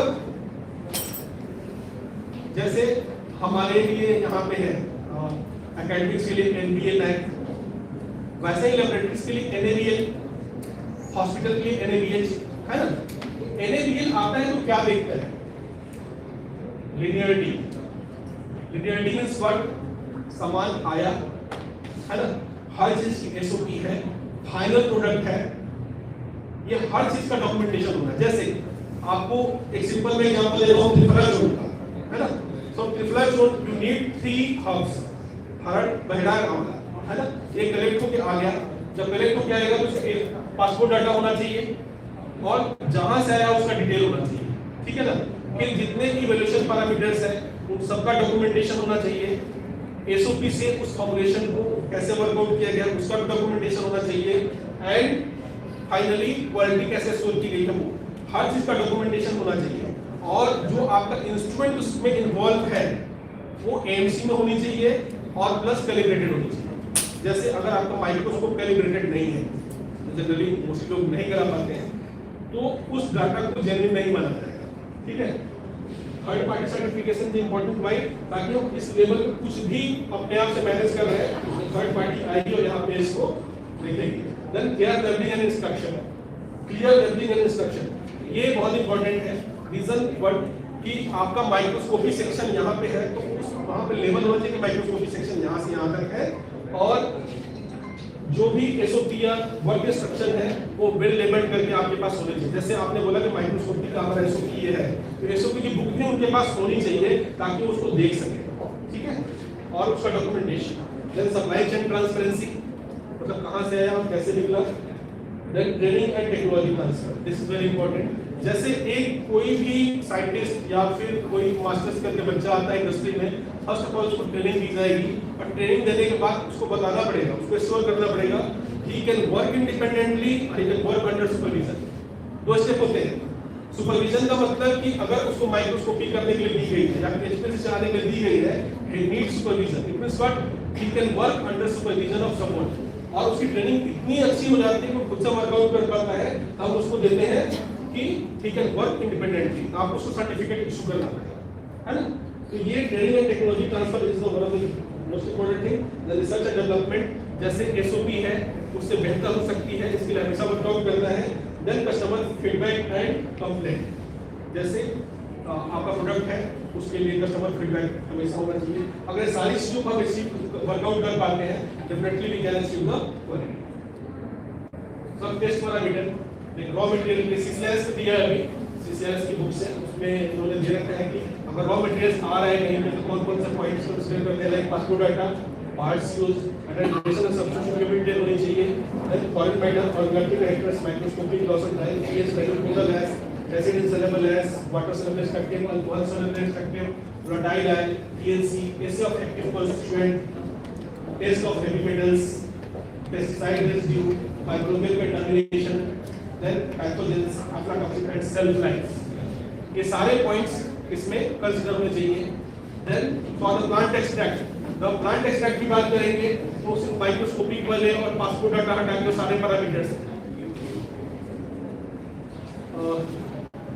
जो आपका ये हमारा सिंपल बेसिक चीज आप देखोगे बॉटनी और फार्माकोग्नोसी को मिला के ही ये एक आर्टिकल था हमारा जब हम एनआईडीआर के लिए वर्कआउट कर रहे थे खांसी तो botanical repository of Indian medicinal plant and effect of nature for authentication quality control and conservation, है ना। तो इसमें क्या है कि हमारे को एनएमडी में 10 करोड़ का प्रोजेक्ट दिया कि लोगों को जो क्वालिटी मटेरियल नहीं मिल पा रहा है, अगर जज नहीं कर पा रहे कि सही सैंपल मिलेगा कि नहीं मिलेगा, तो आपको ड्रग की रिपोजिटरी बनानी है जिसको देखना है कि मेरा सैंपल जेन्युइन है कि नहीं, वो आपसे परचेज भी कर सकता है और आपके एकेडमिक पॉइंट से आपके आप तरह से ऑथेंटिकेट भी करा सकता है। तो हमने जो जो प्रोटोकॉल फॉलो किए उस चीज को हमने इसमें इनकॉर्पोरेट कर दिया। ठीक है, तो आप सिंपल देखो कि एनआरडीआर, आरआरडीआर ये गवर्नमेंट की इनिशिएटिव है, मिनिस्ट्री ऑफ हाइस्ट की इनिशिएटिव है, जिसमें करोड़ों के फंड्स दिए गए हैं। किस चीज के लिए दिए गए हैं कि जो कस्टमर्स हैं, जो स्टेक होल्डर्स हैं या फिर जो नीडी लोग हैं, उनको जेन्युइन सैंपल्स का पता चल सके। अचीवमेंट अगर हमारे वन हाफ वन स्टैंडर्ड पे हम वर्कआउट करते हैं तो हमें क्या मिलेगा, यूजर्स के बीच क्रेडिबिलिटी मिलेगी, एक्सेप्टेबिलिटी मिलेगी मार्केट की, एंड फाइनली हमारे देश की जीडीपी बढ़ेगी। वन हाफ वन स्टैंडर्ड अगर अचीव कर पाते हैं, one half one standard achieve करने के लिए एक स्ट्रिंजेंट प्रोटोकॉल होना चाहिए और आर&डी डेवलपमेंट होनी चाहिए, और होपिंग सून आपको वन हाफ वन स्टैंडर्ड मिल जाएगा। सर हमारे इंडियन फार्माकोपिया कमीशन में है और इन सबका कंट्रीब्यूशन है उसमें। अगर एक सही गाइडलाइंस आती है, जैसे अभी भी डिस्कशन में दो चीजें हैं कि हम मार्कर बेस्ड इवैल्यूएशन कर लें या फिर हम वर्कआउट कर लें किसके लिए, जीन सीक्वेंसिंग के लिए। दोनों की ड्रॉबैक्स हैं। जैसे अगर मान लो कहीं प्लेटफॉर्म पे डिस्कशन होता है, जैसे आ गया तो हम बताएंगे कि बिना माइक्रोस्कोपी के नहीं हो सकता, तो अभी उसका एक बार इशू अगर फाइनलाइज हो जाता है उसके बाद शायद आपकी प्रॉब्लम सॉर्ट आउट हो जाए। अब कुछ चीजें हैं जो मैं उसकी बता देता हूँ। Correct identification, authentication of medicinal plant, validity, phytoconstituent, geographical location, ये तो अल्टीमेटली हमने कवर कर लिया है। ये barcoding, geographical location play important role. जो प्लांट नेटिव एरिया का है, definitely it have majority of the phytoconstituent present in that, and efficacy of that particular drug is better as compared to other area plant. तो हम क्या कर सकते हैं, कोशिश कर सकते हैं कि एक ऐसा कल्टीवेशन टेक्निक्स बनाएं जिससे हर जगह यही कंसिस्टेंसी मिलेगी। और ये कोई बड़ा काम नहीं है, लेकिन उसके लिए वर्कआउट करना पड़ेगा, है ना। क्लाइमेट एंड सॉइल कंडीशन, ये हमारे बस का नहीं, हम रोक सके कि क्लाइमेट चेंज हो जाए ना, लेकिन ऐसा जरूर कर सकते हैं कि क्लाइमेट जो ड्रॉट रेसिस्टेंट वैरायटी है, क्लाइमेट चेंज का इंपैक्ट है उस पर कम पड़े। जैसे टिश्यू कल्चर तो वही है ना, आप टिश्यू कल्चर में क्या करते हो कि एक यूनिफॉर्म कंडीशन देते हो उनको और ग्रो करते हो। आपका मीडिया क्या है, एज सॉइल है ना, और जो कंडीशन एनवायरनमेंट से मिल रही है आप उसको वहां दे देते हो। तो ऐसी चीजें हैं जिससे आप कंट्रोल कर सकते हो। देन सीजन ऑफ कलेक्शन, हमारे आईग्रेड में ऑलरेडी दिया हुआ है, सर ने एक एग्जांपल भी बताया कि लीफ को जनरली हमें रेनी सीजन में कलेक्ट करना चाहिए, बाल को कुछ उसमें डिस्कशन का फर्दर पॉइंट है। जैसे अब जैसे बोला डाइल टेनिंग ड्रग्स है तो उसको हम जो ऑब्वियसली रेनी सीजन में कलेक्ट नहीं करेंगे, चाहे मेंथा हो, क्योंकि उसमें लीचिंग हो जाएगी वेरी सॉरी से, और उसमें फाइटोकॉन्स्टिट्यूएंट्स कम रहेंगे, वो डाइलाइंस निकल जाएगा। जो साइंस करती है उसके हिसाब से उसमें कम रहेगा। तो हमारे आईग्रेड में ये ऑलरेडी मेंशन है कि आपको रूट कब कलेक्ट करना है, बार कब कलेक्ट करना है, लीफ कब कलेक्ट करना है, उस टाइम के नॉलेज के हिसाब से बेस्ट लिखी गई है। लेकिन वैल्यूएशन तो आप साइंस में पढ़ते हैं तो पढ़ते हैं this all are middle except, हम हर चीज में एक्सेप्शन लेके चलते हैं। तो यहाँ पे भी क्या है कि उस पार्टिकुलर जो दिया गया है method of collection, season of collection, उसमें कुछ एक्सेप्शंस हैं, उसको इनकॉर्पोरेट करने की जरूरत है, उसको यूनिवर्सल रूल की तरह नहीं लेना चाहिए। जहां जहां पे ड्रॉबैक्स हैं वहां पे वर्कआउट करेंगे। Then age of plant and party use, हमने ये बहुत इंपॉर्टेंट है, क्योंकि अगर A प्लस B मिलके C बनाता है और इस रिएक्शन में 6 घंटे लगता है, तो 5 घंटे में हम रिएक्शन बंद करेंगे तो C बनेगा नहीं बनेगा, और अगर 6 घंटे की जगह 8 घंटे कर देंगे तो C की जगह शायद D बन जाए। तो ये जो है ना एज, यही है plant in itself is a chemical factory, जहां पे क्या बोलते हैं उसको, इन सिटू प्रोडक्शन हो रहा है फाइटोकॉन्स्टिट्यूएंट्स का। मतलब जैसे जैसे टाइम आते जाएगा, जीन एक्सप्रेशन होते जाएंगे, फाइटोकॉन्स्टिट्यूएंट्स का सिंथेसिस होते जाएगा, उसमें ट्रेस एलिमेंट, जो environmental condition, all play important role. तो प्लांट जब अपने आप में केमिकल फैक्ट्री है तो ऑब्वियसली जो केमिकल्स बनेंगे आपके सर्टेन टाइम ही बनेंगे, एक सर्टेन टाइम तक ही रहेंगे, एक पार्टिकुलर सीजन में रहेंगे, एक पार्टिकुलर पार्ट नहीं रहेंगे। इस चीज को समझना है। कलेक्शन के लिए बहुत सारे प्लांट्स के लिए बताया गया है कि कब तक कलेक्शन होना है, तो उसी टाइम पे उसका कलेक्शन होना है, उसी एज के बाद कलेक्शन होना है। अगर किसी प्लांट में 6 साल के बाद कॉन्स्टिट्यूएंट्स अपीयर होते हैं और 5 साल में हमने अगर कलेक्ट कर लिया तो एफिकेसी नहीं आएगी, है ना। और इंडस्ट्री स्टेक होल्डर्स फार्मर्स इस चीज का ध्यान नहीं रखते क्योंकि उनको बेचना है, उनका मोटो क्या है, पैसा। लेकिन मैं एक और चीज बताऊं, जब हम हेल्थ प्रोफेशन में आते हैं तो इसका बहुत बड़ा एडवांटेज है जिसको हम सोच नहीं पाते। बहुत सारे लोग ना पैसे कमा के और सर्विस देते हैं, और पैसे कमाएंगे फिर समाज सेवा करेंगे। यहाँ पे हम पहले समाज सेवा करेंगे, बाद में पैसे कमाएंगे। तो जो अल्टीमेट एम वो बाद में अचीव करते हैं, हम डे 1 से अचीव करते हैं। जो प्रोफेसर आपको पढ़ाते हैं, अगर आप उस चीज को इम्प्लीमेंट कर पाते हो तो सोशल सर्विस जा रही है। आप जो कुछ भी करोगे उसका कहीं ना कहीं उनका कंट्रीब्यूशन रहेगा। आप जाके कोई एक मेडिसिन ढंग से वर्कआउट करते हो, अपना 100% दे देते हो, अगर वो किसी की बीमारी को ठीक कर पाती है ना, जैसे मतलब 6 साल का 5 साल कलेक्शन हो गया, उसका पैसा बर्बाद हुआ, थोड़ा सा कम हुआ मिलेगी। लेकिन अगर आपने सही से काम किया, उसकी बीमारी ठीक हो गई, तो कहीं ना कहीं आपने तो हेल्प किया ना, एक नीडी आदमी की हेल्प करी। तो ये जो सेक्टर्स है, तभी सेक्टर्स में पैसे थोड़े एज कम्पेयर टू कम होते हैं। आज के तो इसमें ये बहुत पैसे आ गए हैं, बट थिंग इज दैट कि इसमें सोशल सर्विस ज्यादा है ना। तो आपने वर्कआउट उस हिसाब से करना। देन पोस्ट हार्वेस्ट प्रोसेसिंग मैंने ब्रीफ में बताया आपको, इंटरैक्टिव नोट्स वाले एग्जांपल्स लेके और एक दो एग्जांपल लेके। तो ये हो गया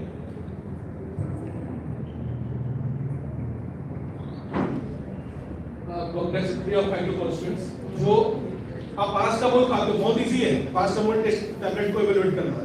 रीजंस बट 500 mg पारास्टामोल होना चाहिए, क्या है इससे कम नहीं होना चाहिए, इससे ज्यादा नहीं होना चाहिए।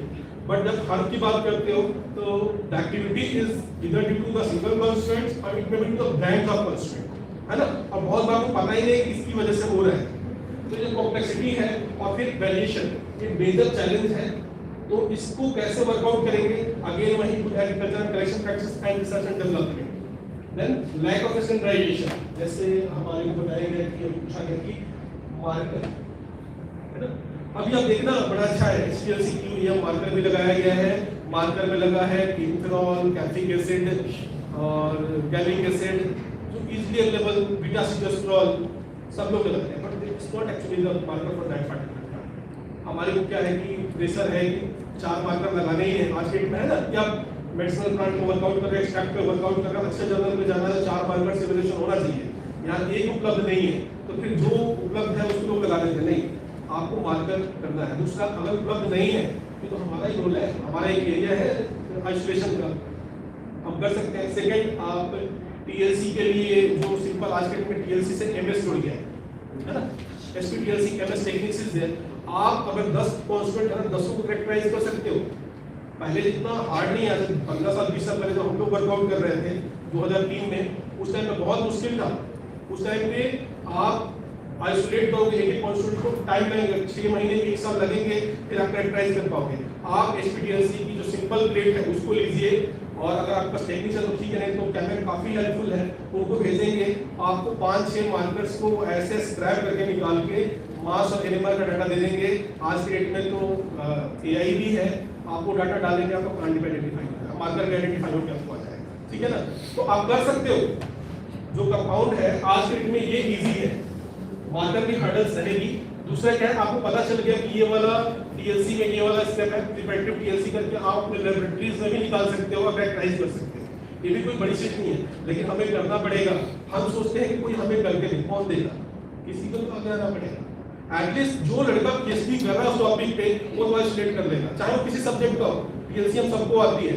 मैं फिर बताऊं कि साइंस सबका होता है।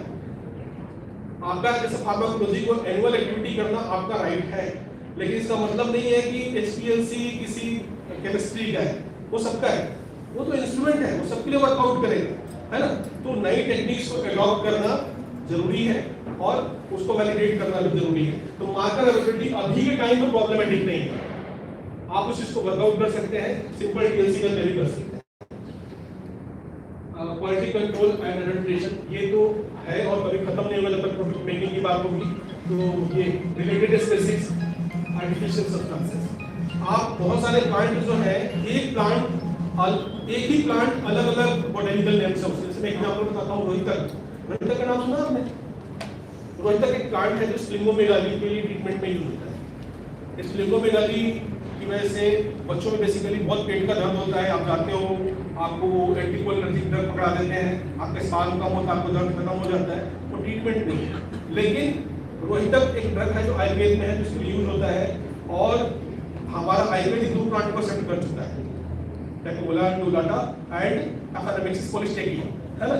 तो एक ही प्लांट को अलग अलग जोन में संहिता में किसी ने लिखा कि इसका फ्लावर अनार जैसा होना चाहिए, ऐसा होना चाहिए और इसका फीचर्स ऐसा है। उस टाइम पे नहीं पता था कि बोटेनिकली कैसे इसको आइडेंटिफाई करेंगे, तो फीचर्स ले लिया।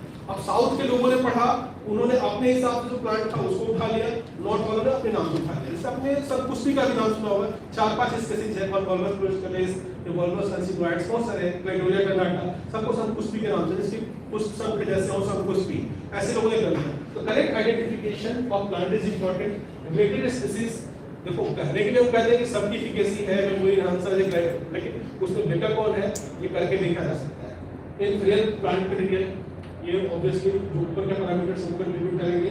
देन आर्टिफिशियल सब्सटेंसेस, तो आज के दिन ऐड हो रहे हैं, कैसे वो ऐड हो रहे हैं आप देखोगे, बहुत सारे बैड प्रैक्टिसेस चल रही हैं कि मेडिसिन में कुछ और ऐड कर दो, पोटेंट सब्सटेंसेस ऐड कर दो, चूर्ण में लेके टिनोस्पूरा कार्डिफोलिया लिया, उसमें पारासिटामोल 20 के डाल दिया, इसका प्रॉब्लम है, इसको कंट्रोल इजीली किया जा सकता है, कोई बड़ी चीज नहीं है। देन इसको ओवरकम करने के लिए pharmacochemical chemical fingerprinting and molecular techniques.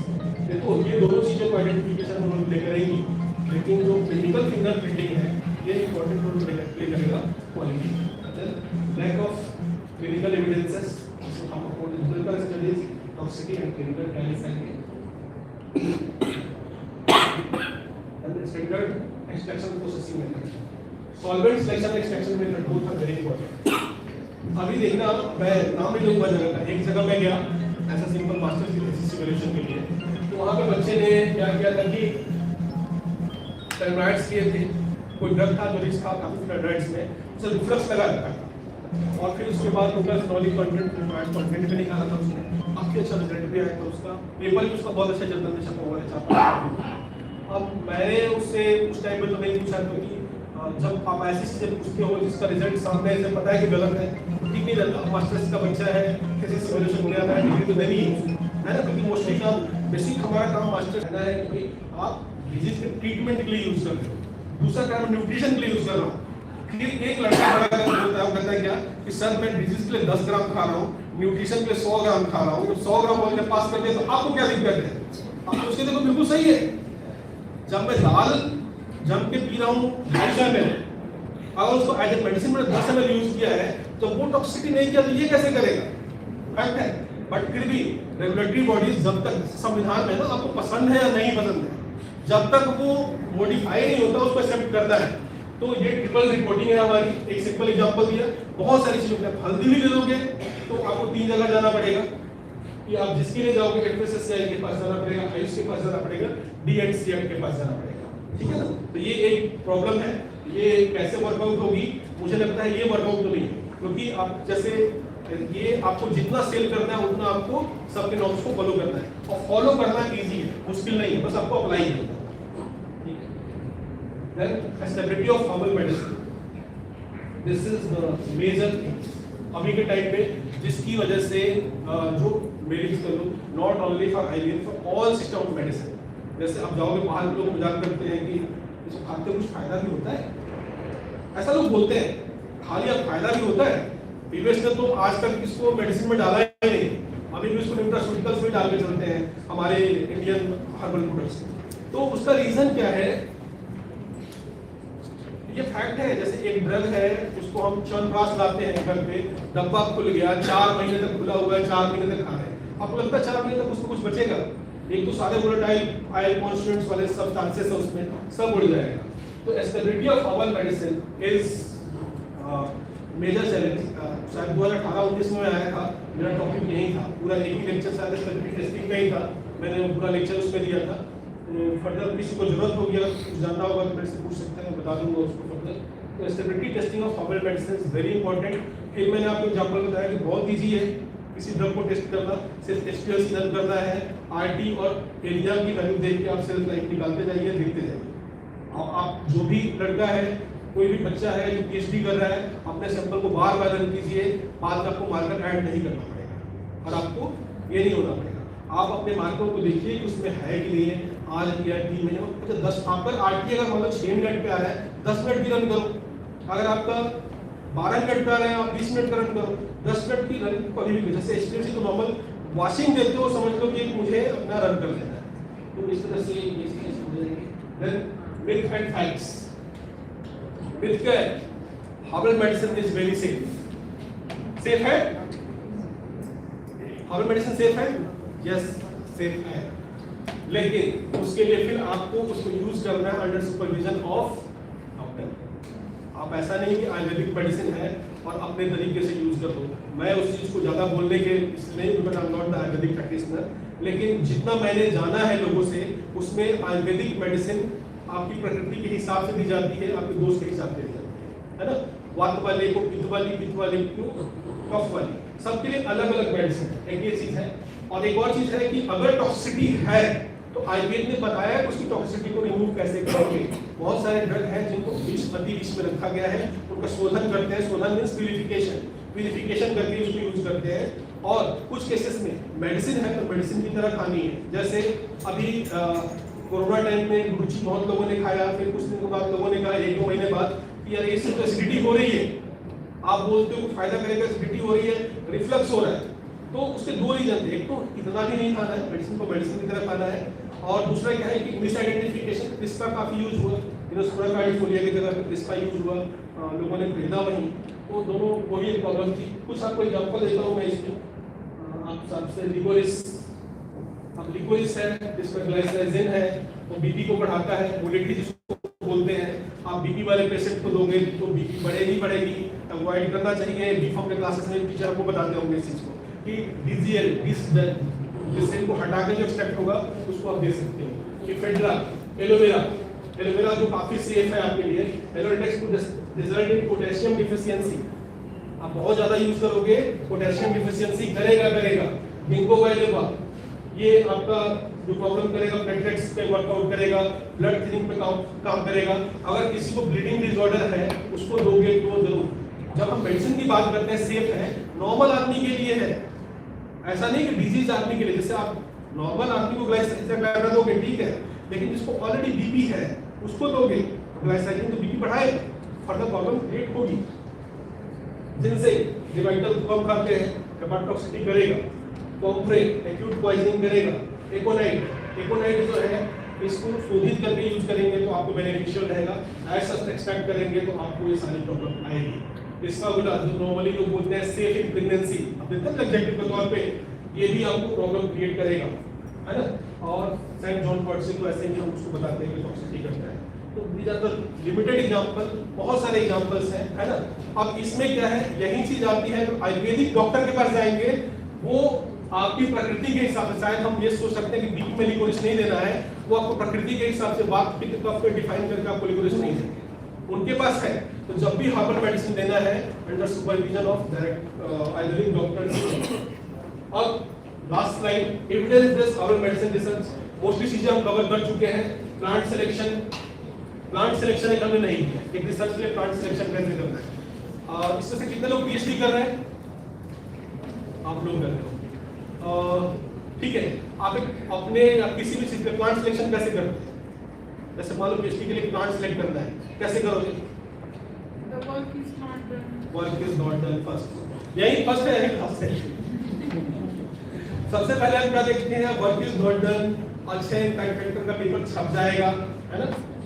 Criteria भी है, पीएचडी में पेपर होना चाहिए, गाइड की अपनी रिक्वायरमेंट है कि मुझे इतने इम्पैक्ट फैक्टर से कम नहीं चाहिए।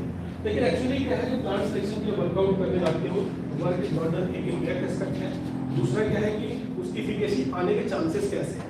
तो पहला, आप एविडेंस बेस्ड के लिए जा रहे हो, आप किसी उस फील्ड के एक्सपर्ट से मिलो, सब लिटरेचर मिलेगा, संहिता की नॉलेज किसी एक्सपर्ट को भी यूनानी का होगा, यूनानी डॉक्टर्स को पता होगा, उनसे कंसर्न कीजिए, दे आर वेरी हेल्पफुल। आप जाकर पूछेंगे वो आपको बताएंगे, है ना। एक तो वहां से देखो, फिर जैसे एक डिजीज को टारगेट किया, जैसे कौन कौन से ड्रग्स हैं। आपको पता है बहुत सारे शास्त्रों में श्लोक है, जैसे एक डिजीज के 10 प्लांट के नाम देके के श्लोक दिया गया है, उसमें से आप देखोगे कि 2 पे काम नहीं हुआ, आप उसको वर्कआउट करोगे, चांसेस सिलेक्शन ज्यादा होंगे। ये है। दूसरा फॉकलेन समझते हो आप ना, जैसे किसी ट्राइबल में एक मेडिसिन यूज हो रही है लेकिन वो लिटरेचर में नहीं है और वो लोग बेनिफिटेड है, आप उस पर काम करोगे तो भी आपको इफेक्ट आएगा। यही आपका एविडेंस है, कुछ तो एविडेंस है। फिर आज के डेट में सबसे पहले आप इन सिलिको करो। इन सिलिको कैसे, इन सिलिको बहुत ही इजी है, जिनको नहीं आता 10 दिन 5 दिन वर्कआउट करोगे, यूट्यूब पे वीडियो देखोगे, इन सिलिको कर लोगे। उसमें आपने क्या करना, टारगेट है आपको पता होना चाहिए कि कौन सा टारगेट प्रोटीन है, कौन सा आपका मॉइटी है जो केमिकल कांस्टेंट है, फिर उनका एसिमुलेशन करोगे, आपको पता चल जाएगा कि आने के चांसेस कितने ज्यादा है ना। इन सिलिको करोगे, इस बेसिस से भी आपका एक पेपर हो जाएगा, पीएचडी के रेशनल के पहले आपका एक पेपर का काम हो जाएगा। तो ये वर्कआउट करके आप प्लांट सिलेक्शन कर सकते हो, ठीक है ना। 3 चीजें, जैसे आप जब वर्कआउट करने जाते हो तो आपको काम नहीं हुआ हो, ये सबसे इंपॉर्टेंट है। इसके लिए ट्रेडिशनल मेडिसिन में यूज होता है, क्या उसका डाटा है कि नहीं है, that is called reverse pharmacology. ये करने के लिए दूसरा फॉकलेन में है, उसका डाटा है कि नहीं है। अगर नहीं है तो फिर आपने उसकी केमिकल प्लांट के जो छपे हैं उसको देखिए, कांस्टेंट सेग्रीगेट कीजिए, इन सिलिको करके देख लीजिए, आपको पता चल जाएगा कि इसमें एफिकेसी आने वाली है कि नहीं है। तो आपका प्लांट सिलेक्शन यहाँ पे बेहतर होगा, और आपने पीछे के पैरामीटर्स सारे फॉलो कर लिए, आपके रिजल्ट आने के चांसेस बेहतर है। आप ढंग से काम करोगे, फॉर्मुलेशन बनाओगे, पेटेंट भी हो सकता है और उसके कमर्शियलाइज होने के चांसेस भी ज्यादा है।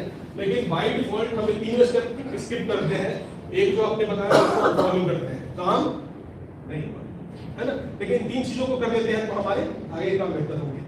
बोटेनिकल ऑथेंटिकेशन हमने देख लिया, extraction and fractionation, role of solvent and extraction techniques, both are important here, we have discuss. Hydrochemical screening, वो प्लस माइनस का जमाना रहा नहीं, उसको चलो करना है लेकिन उसको उतना इंटरेस्ट नहीं देना है।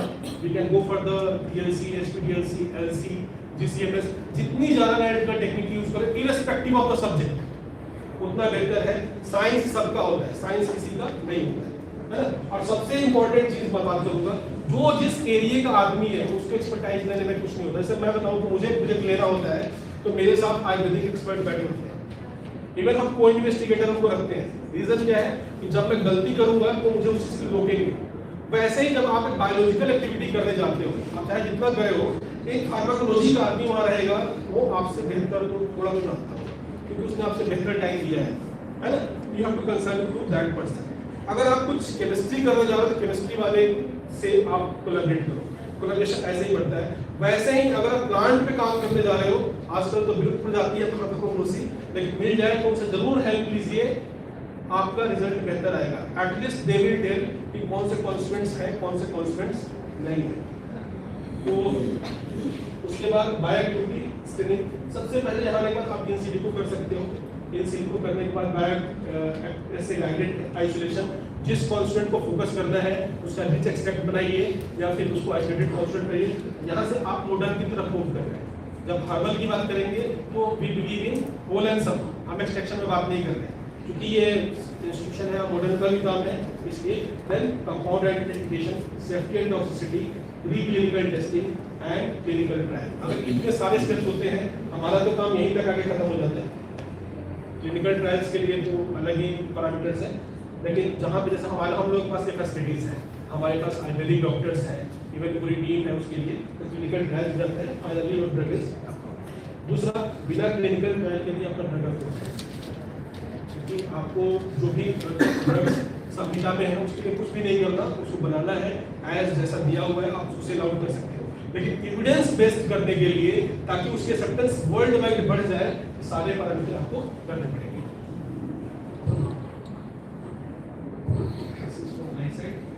कुछ सिंपल पेपर्स है, वो मोस्टली हमने नेचर में पेपर छपा हुआ है, हमारा ही पेपर है, तो ऐसा नहीं है कि पेपर छपते नहीं है। माइक्रोकेमिकल बहुत सिंपल काम था, सबको इसका ध्यान रखना होगा। जो आपका ये होता है कॉल्सिकम ल्यूटियम, जो अपना ड्रग है, इसमें 2 वैरायटी का होता है, मीठा होता है थोड़ा सा, उसका बिटर टेस्ट होता है ना, और मोस्टली लोग कहते हैं दोनों सेम ही है। तो हमारे पास ये प्रॉब्लम आई थी, सिंपल हमने कुछ नहीं कहा, मीठा मीठा होता है, शुगर प्रोफाइलिंग कर दी हमने, आइडेंटिफिकेशन की प्रॉब्लम थी, जीन सीक्वेंसिंग भी कर दी, माइक्रोस्कोपी भी कर दी, और 4-5 टेक्निक्स को डाला। अच्छे जर्नल में 6 क्या करना होगा, माइक्रोकेमिकल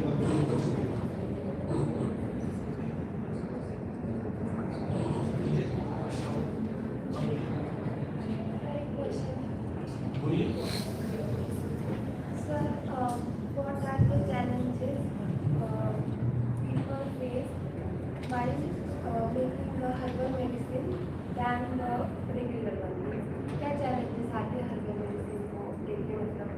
मार्केट में लॉन्च करने में, लोगों को मोटिवेट करने में कि हर्बल मेडिसिन की तरफ आओ? Very good question. यही एक चीज मैं बताऊंगा कि हर्बल मेडिसिन को मार्केटिंग करने में आपको चैलेंजेस होंगे। जैसे मैं आपको सिंपल बताऊं, आप एक कोई कॉस्मेटिक्स है, सिंथेटिक है, आप स्किन पे लगा रहे हो और आपको उसका इफेक्ट आ रहा है, आप किसी दूसरे को बोलोगे लगाने के लिए नहीं लगाएगा। लेकिन आप बोलोगे कि मैंने हल्दी में नींबू डाला, ऐसा मैं आर्टिफिशियल एग्जांपल दे रहा हूँ, और ऐसे किया, बाल लगाया, मेरे बाल आ गए, अगले दिन उसको यूज कर देंगे। आप किसी हाथ से बात करोगे, से बोला एलोवेरा, सब लोग जम के खा रहे हैं कि बढ़िया है, जेड के लिए पोटेशियम डिफिशियंसी करता है, लेकिन लोग, मैं बताऊं, रेगुलर, क्योंकि हमारे बाबा आप लोग बोलते हैं एलोवेरा और कद्दू का जूस पियो, लोगों ने रेगुलर प्रैक्टिस में ले लिया है। और कभी कभी देखना हमारे भाई यदि डॉक्टर भी उनको अपोज करते हैं इस चीज के लिए, अरे कम से कम प्रकृति देख के तो बोल दीजिए, कभी ऐसा तो बोल दीजिए कि मतलब इसको कितने दिन लेना है, ऐसा कब लेना है। अब लोग सुबह सुबह उठ के एलोवेरा भी ले रहे हैं, है ना। तो इसको मार्केटिंग करना, हाँ आपसे बोल रहा हूँ, आपने क्वेश्चन पूछा, हाँ, तो मार्केटिंग करना इसका मुश्किल नहीं है, मार्केटिंग इसका सबसे इजी है। आपने बस बताना है कि ये इसका फायदा है, फिर जो यूजर है वो डॉक्टर बन जाता है, वो दूसरे को बताएगा, दूसरा भी तुरंत यूज करेगा। जैसे आप किसी को बोलोगे कि आप माइनॉक्सिडिल यूज करो हेयर ग्रोथ के लिए, नहीं यूज करेगा, लेकिन बोलो आदिवासी तेल यूज करना है, वो कर लेगा। समझ गए? ये विश्वास है आयुर्वेद का, ये विश्वास है हमारे पुराने ऋषि मुनियों का। उन्होंने इतना ना सिस्टम पे खेत बना रखा है कि मार्केटिंग कोई बड़ा अप्रोच नहीं है। हमारी प्रॉब्लम क्या है, जो लोग इस सिस्टम को मान नहीं रहे हैं उनको समझाना है। आपको पता है रीजन क्या होता है? सबसे ज्यादा अखबार कौन पढ़ता है? ओल्ड एज के लोग। सुबह सुबह अखबार पढ़ो ना, एक ब्लॉग होता है टाइम्स ऑफ इंडिया में, Ayurvedic medicine is not so safe, लिखा रहेगा बढ़िया। उसमें क्या लिखा रहेगा कि लीड पॉइजनिंग से बच्चे जो मेंटल रिटार्डेशन हो रहा है ना, ये क्या है? वो फिर उसमें एक नीचे लिखा होता है कि एल्युमिनियम कंटेनर यूज हो रहे हैं जिसकी वजह से लीड पॉइजनिंग, सबने सुना है ना।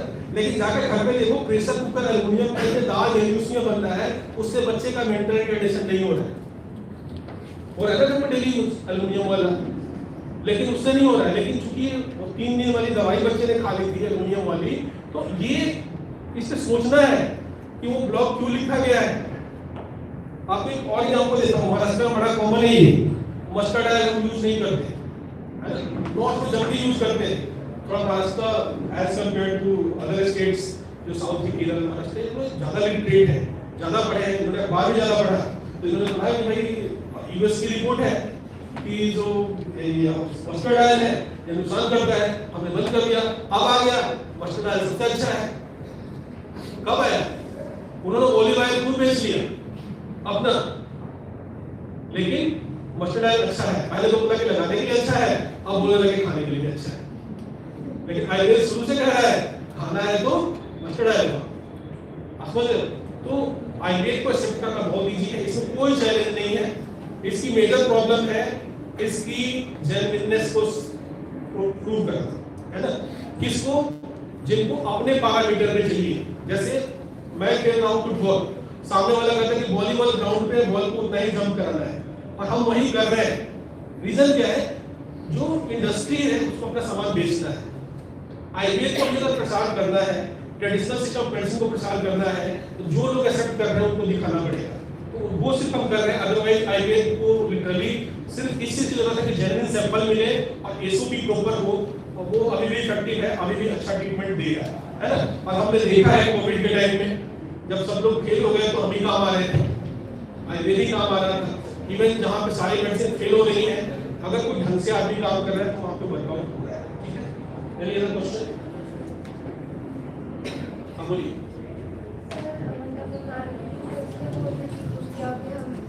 सोशल मीडिया प्लेटफॉर्म यूज करते हैं, वहाँ पे इन्फ्लुएंसर्स, फिल्म एक्टर्स, जो भी है वो सिंथेटिक देखो अभी क्या एडवर्टाइजमेंट जो है ना वो ऐसे ही प्रमोटेड है, चाहे हम आयुर्वेदिक हो, आपने पढ़ा होगा ड्रग एंड मैजिक रेमेडीज, एक आपको पढ़ाया जाता है न्यू फॉर्म में ऐड पढ़ाया जाता है ना। जो भी मेडिसिन है ना, वो ओटीसी अगर नहीं है तो उसका एडवर्टाइजमेंट तो ऐसे ही नहीं होना चाहिए। अब सोशल मीडिया में इन्फ्लुएंसर तो चलो आज हर कोई डॉक्टर बना हुआ है, मैं भी एक ब्लॉग शुरू करता हूँ, कल मैं कुछ भी बोल देता हूँ, बट ये चीजें लीगली अलाउड नहीं है। किसी ड्रग का एडवर्टाइजमेंट लीगली अलाउड नहीं है। आप DNC एक्ट पढ़ते हो, उसमें क्लियरली मेंशन है कि advertisement of medicine for treatment of disease is banned except OTC। नहीं है ना सर? मैं तो भूल रहा हूँ क्योंकि मैं एक्चुअली ट्रेन नहीं रहा, बहुत पहले बिफोर में बस थोड़ा सा पढ़ा था, तो उससे वजह से बोल रहा हूँ। यस सर, और एक मेरा डाउट था कि मैं मतलब आपका बराबर खेल रहा हूँ, पर कैसा हो रहा है कि ना बच्चे या फिर बड़े भी यूज़ कर रहे तो वो देखते तो सच में वो उस झांसे में आ जाते कि नहीं हम भी ये प्रोडक्ट लेंगे, हमारी भी स्किन ऐसे ग्लो करेंगी, और वो बहुत एक्सपेंसिव भी होते पर वो मतलब ले लेते हैं ऐसा, और थोड़े दिन के बाद उन्हें फिर साइड इफेक्ट्स उसको फेस करना पड़ता है। तो वो कैसे कम, मतलब आयुर्वेदिक प्रोडक्ट्स के side effects as compare to other products कम है, तो वो मैं कह रही हूँ कि कैसे हम मतलब मिनिमाइज करें ऐसा। It's very simple. मैंने हर बार बोला कि once you are going to take a medicine for treatment, you must consult to the Ayurvedic doctor. Easily available है, खासकर महाराष्ट्र बेस्ड है, यहाँ पे आयुर्वेदिक प्रैक्टिशनर की कोई कमी नहीं है। अगर आप यूज करना चाहते हो, उनसे मिलो, उसके बाद ही यूज करो। फीस भी इतनी ज्यादा नहीं है, 200 रुपए, 250 रुपए फीस, कोई इतनी ज्यादा फीस नहीं है। ये पॉपकॉर्न के रेट में आप सब पे सोच के देखो तो प्लम्बर बुलाओगे उससे ज्यादा पैसा लग जाता है। आप खुद के लिए यूज करने जा रहे हो, आप कर दो। आपको मैं एक और एग्जांपल बताता हूँ कि आप जो ब्यूटी प्रोडक्ट 1000 रुपीज जैसे आपने बताया वर्कआउट करने के लिए, आप कभी भी आयुर्वेदिक डॉक्टर के पास जाते हो ना, तो आपकी ब्यूटिफिकेशन हो जाएगी। रीजन इज व्हाट कि चाहे आप किसी भी बीमारी से, सबसे पहले वो आपको GIT को ठीक कर देते हैं। जो मैंने वहाँ पे अपने यहाँ देखा है लोगों को, पहले देखते हैं कि आपको GIT में कोई प्रॉब्लम है क्या, और अगर आपका GIT अच्छा है तो आपकी स्किन ग्लो करेगी, इसमें कोई दो राय नहीं है। तो जब भी आप हर्बल प्रोडक्ट्स यूज करें, चाहे आदिवासी आए हो, चाहे कोई इन्फ्लुएंसर बोलता है या कुछ भी यूज कर बोलता है, तो आप कोशिश करो कि किसी आयुर्वेदिक डॉक्टर से मिलो, उस इन्फ्लुएंसर का नाम भी बताओ या फिर जो भी बताओ कि इसको मैं यूज कर सकती हूँ क्या, तो यूज करो, कोई दिक्कत नहीं है। और अगर कुछ चीजें हैं जो कि सदियों से यूज होते आ रही हैं और आप देख रहे हैं, तो डॉक्टर की जरूरत नहीं है। जैसे आप मेहंदी लगा रहे हो बालों में, ठीक है, अब उसको लगाने के लिए डॉक्टर से पूछने की मुझे नहीं लगता जरूरत है, क्योंकि आप देखते आ रहे हो, आपका रूटीन पार्ट ऑफ लाइफ है। जो routine of part of life है उसके लिए डॉक्टर से कंसल्ट करने की जरूरत नहीं है, लेकिन जो उससे हटके है you must have to consult. Self medication कोई भी सेक्टर हो नहीं करना चाहिए, वो चाहे कोई कितना ही बोले सेफ, मैं जैसा बोला हर्बल ही safe, Ayurvedic safe, yes Ayurvedic safe, लेकिन आयुर्वेदिक डॉक्टर ही जब एक ही मेडिसिन को सबको नहीं देते। अब आपको अपनी प्रकृति पता नहीं है कि आपकी बात है कि पित्त है कि कफ है, मैं उसको बोलने के लिए खुदा नहीं हूँ, मैं सिंपल इतना जानता हूँ उससे बोल रहा हूँ, बात है कि पित्त है कि कफ है। एक डॉक्टर 3 प्रकृति के लोगों को अलग अलग मेडिसिन देता है, तो हम सबके लिए सेम नहीं हो सकते, ठीक है। तो जब भी आप यूज करें आयुर्वेदिक डॉक्टर से बात करें। सबसे अनुरोध है कि अभी टाइम निकल जा रहा है, तो अगर कुछ क्वेश्चंस होंगे तो ऑर्गेनाइजर से सर का ईमेल लीजिए और पर्सनल कॉन्टेक्ट कीजिए। Thank you, sir, for your amazing and valuable words.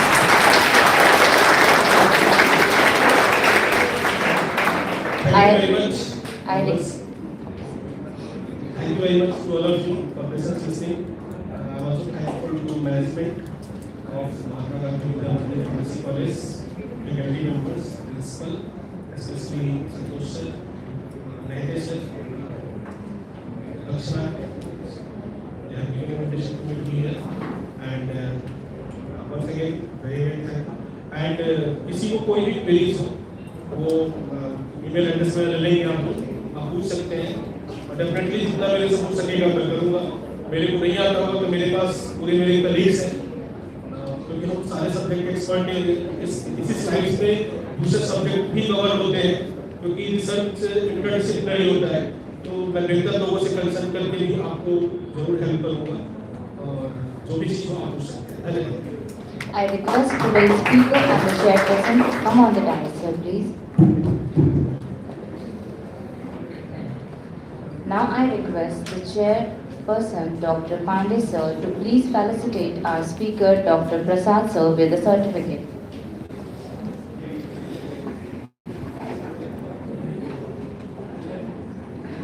Extremely sorry. I request chairperson to conclude the session. Sir, please conclude the session.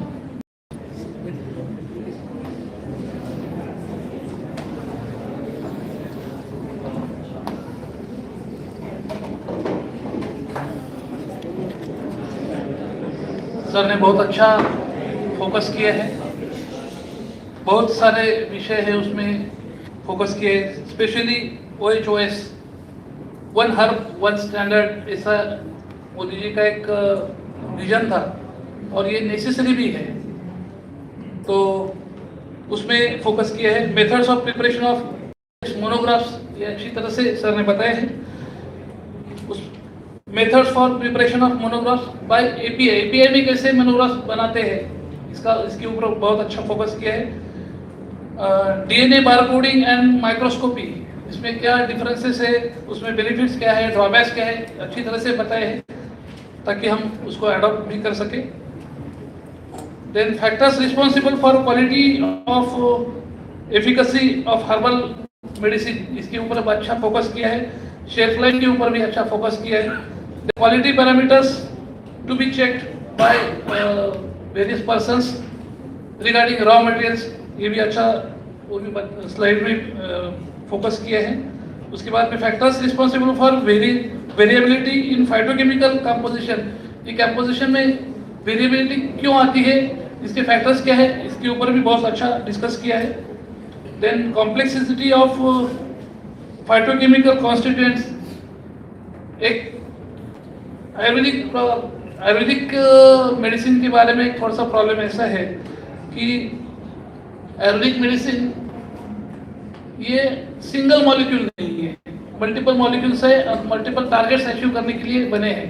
तो इसमें थोड़ा सा दिक्कत ऐसा है कि सिंगल मॉलिक्यूल आइसोलेट करके अगर हम कुछ यूज करेंगे तो उसके साइड इफेक्ट हो सकते हैं, लेकिन इन कॉम्बिनेशन ऑफ जो अगर कॉम्प्लेक्स अगर यूज करते हैं तो उसके साइड इफेक्ट्स कम हो सकते हैं।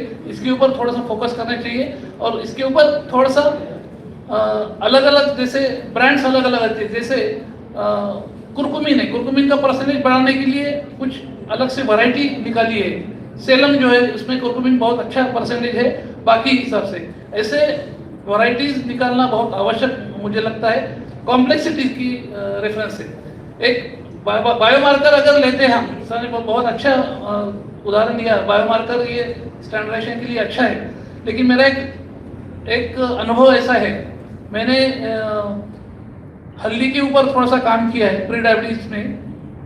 हमारा क्लेम ऐसा है कि प्रोसेस्ड एंड अनप्रोसेस्ड टर्मरिक, इसमें डिफरेंस है। जो बाजार में मिलती है हल्दी वो बॉइल्ड रहती है, हमारा क्लेम ऐसा है कि ये प्रोसेस कहीं पर भी बताई गई नहीं है, इसलिए हमने अनप्रोसेस्ड टर्मरिक पे ट्राई किया है। उसमें ऐसा पाया गया है कि कुरकुमिन परसेंटेज ज़्यादा होने के बावजूद उसका प्री क्लिनिकल डायबिटीज़ में, प्री क्लिनिकल स्टडीज़ में डायबिटीज़ के ऊपर बहुत कम उसका इफेक्ट आता है। ऐसा क्यों? तो ये कॉम्प्लेक्सिटी की वजह से है। उसमें ऐसा पाया गया है कि जिसमें कुरकुमिन ऐड कब होता है, जब उसमें मैग्नीशियम उसके लिए बहुत इम्पोर्टेंट है, जो रिसेप्टर थ्योरी के लिए इम्पोर्टेंट जाना जाता है। तो मैग्नीशियम जिसमें ज़्यादा है उसमें एफिकेसी ज़्यादा पाई गई है। लेकिन ऐसा नहीं है कि सिर्फ एक ही कंपोनेंट अगर बायोमार्कर लेके आप चले तो उसकी एफिकेसी अच्छी मिलेगी, ऐसा नहीं है। तो कॉम्प्लेक्सिटी ये भी बहुत जानना आवश्यक है और इसके ऊपर थोड़ा सा प्रयास करना चाहिए। To doctor Shyam Babu Prasad sir for delivering good lecture. Then I am thankful to the organizer for giving me the opportunity for attending the workshops, and I am thankful to the audience for patiently listening. Thank you.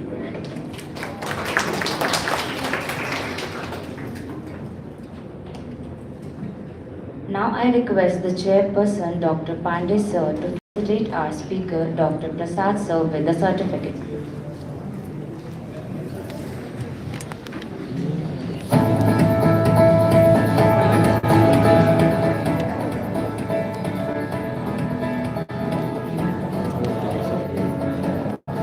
मैं set करूँगा।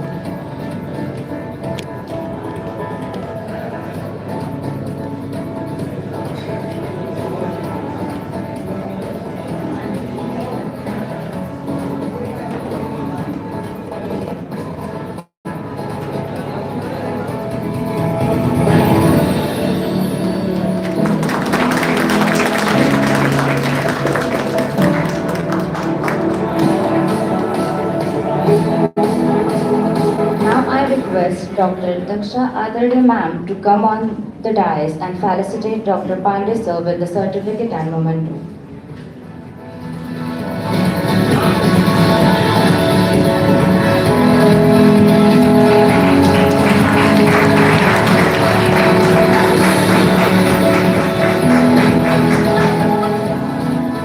Thank you, sir.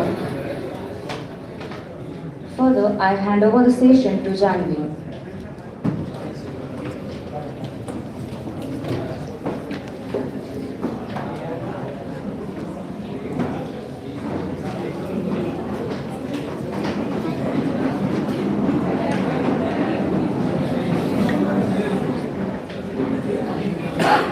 Be seated, please. Second session will continue now. Silence, please.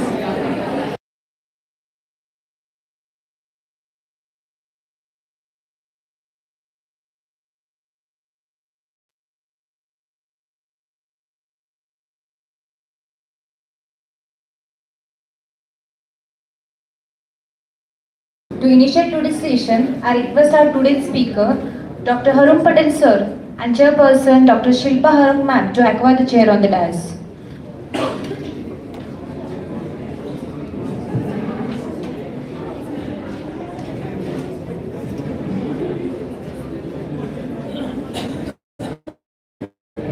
I request Dr. Pankaj Patel sir to felicitate the speaker of the session, Dr. Harun Patel sir, with a token of love.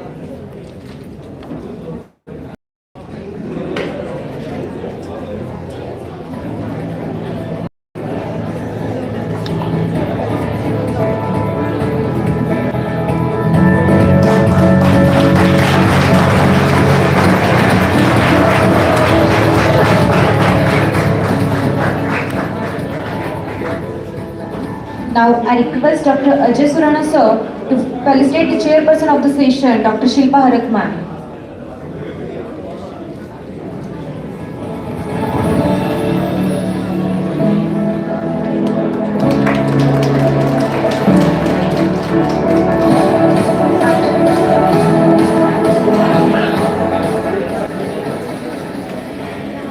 Thank you, sir. Thank you, ma'am. It gives me immense pleasure to introduce the honored guest for today's conference, Dr. Harun Patel, a renowned academician and researcher in the field of pharmaceutical sciences. Dr. Patel currently serves as Professor and Dean of Research at R.C. Patel PR, Shirpur, and has over 15 years of experience in teaching and research. He completed his M.Pharm from Jamia Hamdard, New Delhi, and PhD from Punjab Technical University, Jalandhar, and has also pursued postdoctoral research at the University of KwaZulu-Natal, Durban, South Africa, under the collaboration between the Council of Scientific and Industrial Research, India and South Africa. He is also gold medalist at both undergraduate and postgraduate levels.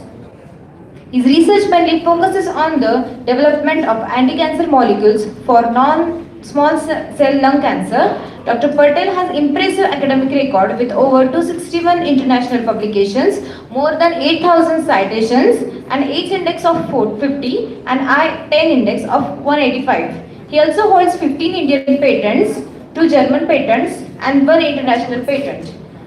He has received research grants of over 6.12 crores from organizations such as Department of Science and Technology, Indian Council of Medical Research and University Grants Commission. His work also includes collaboration with prestigious institutes like National Cancer Institute, National Institute of Allergy and Infectious Diseases, also National Institute of Neurological Disorders and US. Dr. Patel has authored 2 books and several book chapters and has guided many M.Pharm and PhD scholars. Notably, he has been listed 7 times among the top 2 scientists in the world by Stanford University from 2019 to 25, along with receiving several prestigious national awards for research and teaching. With such remarkable achievement in academics, research and mentorship, Dr. Harun Patel continues to inspire the pharmaceutical research community with his excellence. Let us extend a warm welcome to Dr. Harun Patel with a round of applause. Thank you. Further, it's my privilege to introduce our chairperson of Academician Dr. Shilpa Harak ma'am, who is currently serving as an Associate Professor at MS Gosavi College of Pharmaceutical Education and Research, Nashik. Dr. Harak is an accomplished academician with over 20 years of experience in pharmaceutical education and research. She completed her PhD in pharmaceutical chemistry from Savitribai Phule, Pune University, and also holds as MPharm in pharmaceutical chemistry with the first class distinctions. She also qualified the GATE examination conducted by the Indian Institute of Science, Bangalore. Her research and expertise include medicinal chemistry, computer-aided drug design, molecular talking, synthetic organic chemistry, and pharmaceutical analysis. Dr. Harak has made scientific contribution to research with multiple publications in peer-reviewed journals and several grants, Indian patents in the field of drug synthesis and formulation.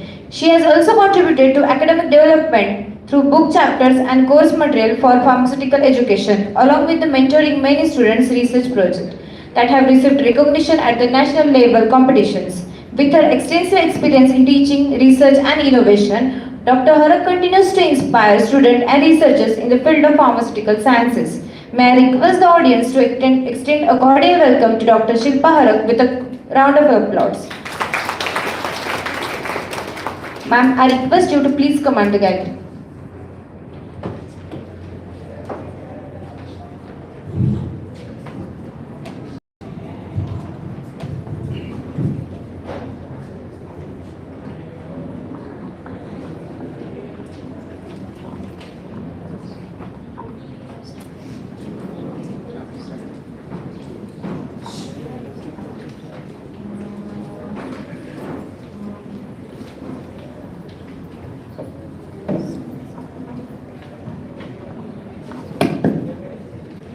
So, very good afternoon and warm welcome to all the delegates on this second session of the second day of cutting edge national workshop of cutting edge research and innovation in pharmacy, which has been organized by the MGV's Pharmacy College.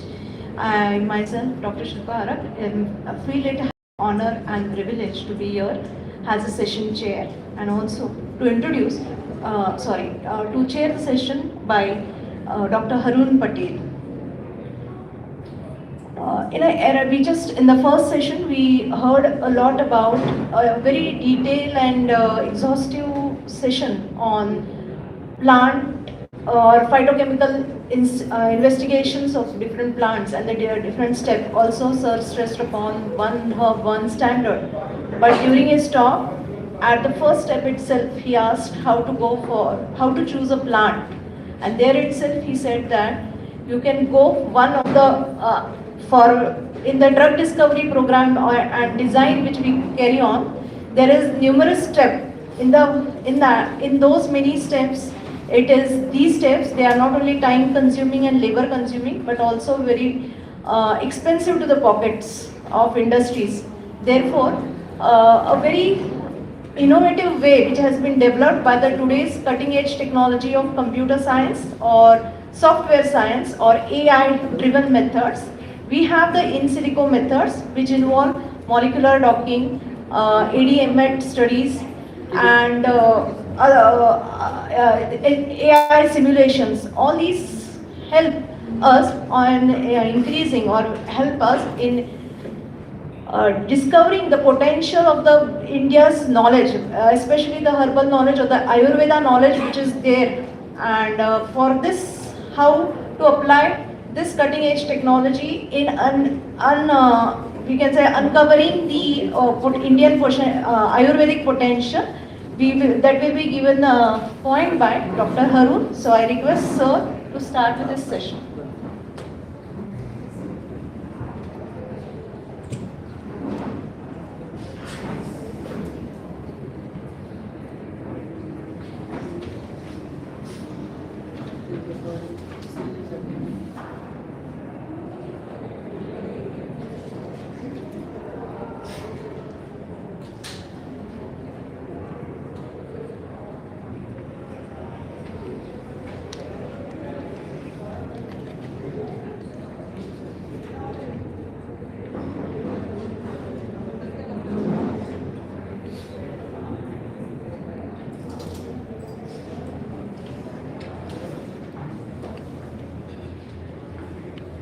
There is a technical glitch. Wait for 5 minutes.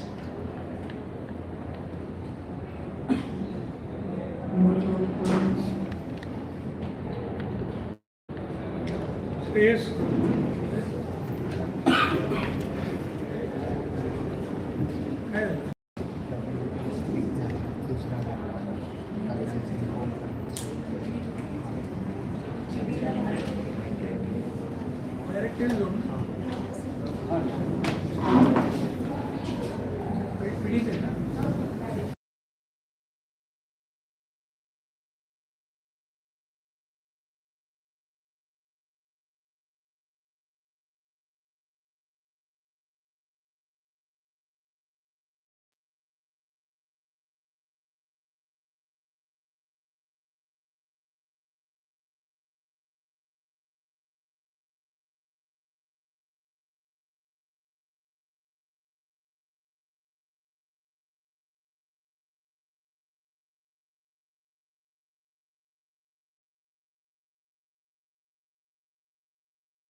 Recently, in the month of February, the Finance Minister of India, she said that Indian government is supposed to start 3 Indian Institute of Ayurveda.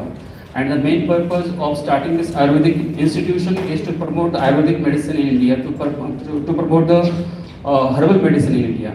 So with this background, today I am here to discuss with you about in silico approaches in herbal drug discovery. Dr. Prasad also mentioned that there is an immense need of accelerating this process of herbal discovery. So we can accelerate this process with the in silico approaches. So my lecture will be very useful for the MPharm students as well as those who are pursuing the PhD. Okay.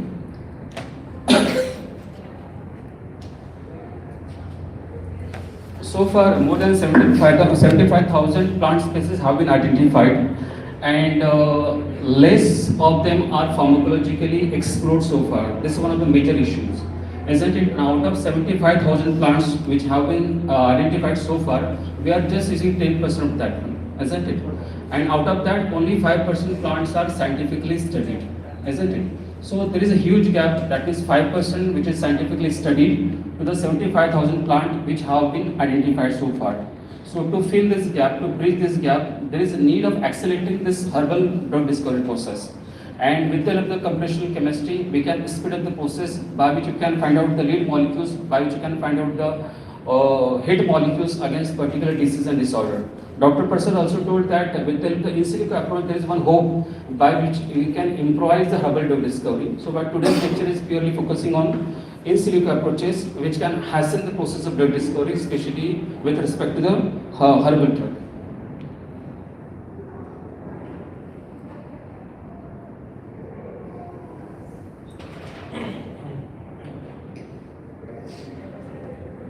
So मैं अभी बात करना चाहती हूँ that is how work is going on in Cognizant. So what we are doing, what Cognizant people they are doing, they are taking the plant's part, either it could be the leaves, it could be the stem, it could be the bark, or it could be the any other part of the plant.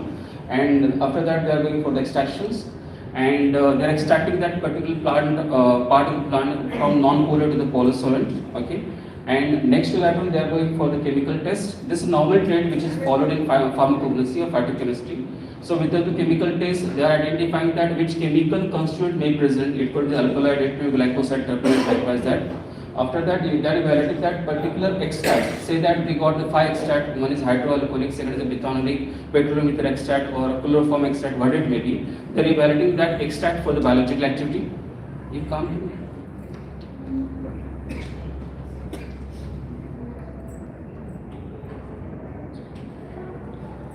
And say that among 5 extract which they got, and they got very prominent activity hydroalcoholic extract. So बाद में वो क्या करते? They are doing a biomarker study. Even whatever the Dr. Prasad said that biomarker study, but I have several doubts about the biomarker study also, because just we are physically comparing the RF and RT.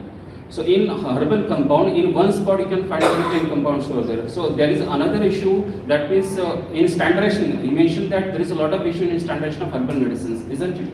So even I personally feel that those who are working in herbal medicines, they also studied that we are comparing, because when you are running the any kind of extract in HPTLC or HPLC, in HPTLC say that you will get 7 spots, and when you are putting any kind of biomarkers over there, so it will be possible that your biomarker may be matching with any one. Blindly saying that yes, this particular chemical constituent may be present because it is matching with my biomarkers, but it is a blind study. I can say that. So today I will be showing you that how with the LCMS we can surely say that yes, this is a particular chemical constituent which is present in your herbal extract. So these all are the issues which is related with the current pharmacology research. Okay, and what are the another problems?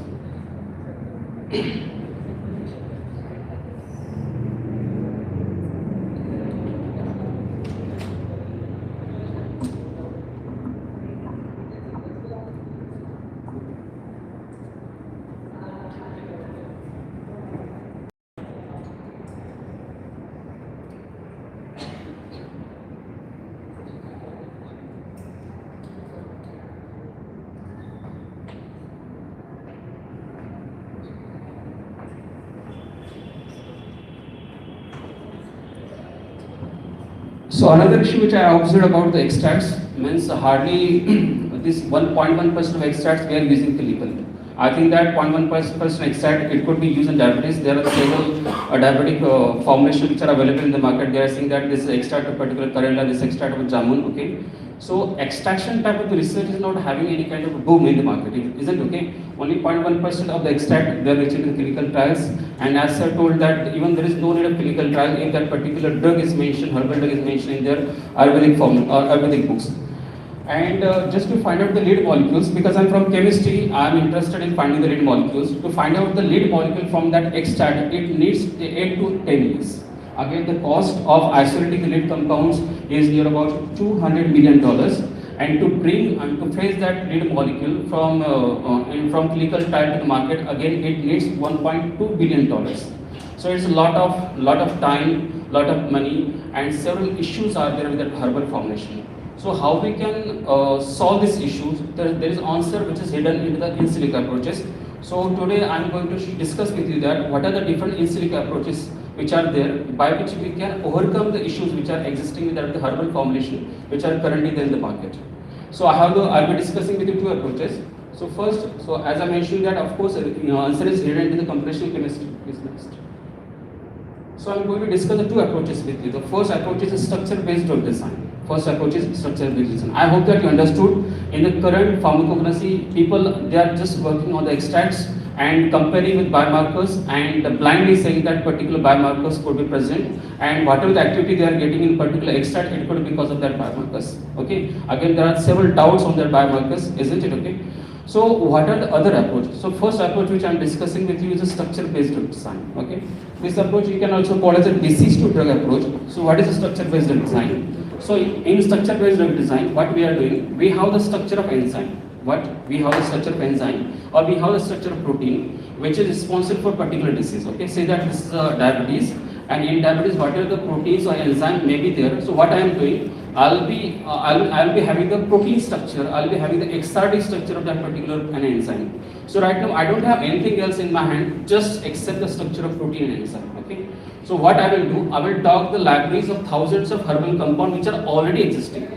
So my question is that why to search the new compounds? Why not to repurpose or reposition the already compound which are there in our libraries? Isn't it? Why to search for the new herbal compound? Why to go for the, of course that is needed, okay, but it will take a lot of time, isn't it? So rather than wasting time in isolating the compounds and later standardizing or characterizing them, another approach is a structure-based design. So in structure-based design, what we are doing, we have the structure of protein and enzyme, okay, and we are docking thousands of compound into the cavity of enzyme or protein, and whatever the potent compound, whatever the compound which is having a significant docking score, later you can use or later you can claim that that particular XYZ compound could be the inhibitor of that particular enzyme or protein. And in this way, you can say that if you are inhibiting that particular enzyme or protein, we can easily resolve the issue associated with that particular disease. So that is called a structure-based approach. So I hope that you understood what we are doing in structure-based approach. We have simple structure of protein or enzyme, and we are talking thousands or millions of compounds, herbal compounds, which are already in the market. And among that thousands and millions of compounds, it could be possible that one or two compound it could perfectly fit into the cavity of that particular enzyme and protein. And later we can say that the particular XYZ compound which you got after talking studies could be the inhibitor of that particular enzyme or protein. So that approach is called a structure-based design.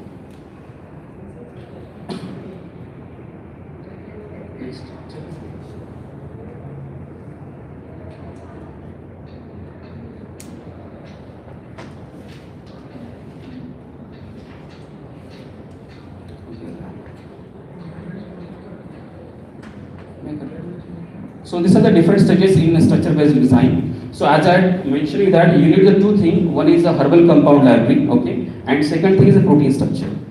So there are many more herbal libraries are reported in the net. So you can download the structure of thousands of such kind of herbal library which are there available on the net. And second thing is that you also need the protein structure or enzyme structure of particular disease on which you want to work. Say that I'm working on diabetes, so I'll download the structure of sulfonylurease receptor or whatever it may be. After that, what I will do, I will talk this millions of compounds or thousands of compounds into the cavity of this enzyme. And I have the three approaches. The first is the STVS approach, that is called high throughput virtual screening. So here I am roughly screening the compounds, roughly doing the docking studies in the cavity of enzyme. The reason is that I have the millions of compound. I'm not doing very precisely. I'm just roughly screening the compounds. So say that I have submitted 1 lakh compound to the ST-based docking studies, high throughput virtual screening. That is called high throughput virtual screening. So there are 3 modes in docking studies. So first mode is ST-based, second is SP mode, and third one is XP mode.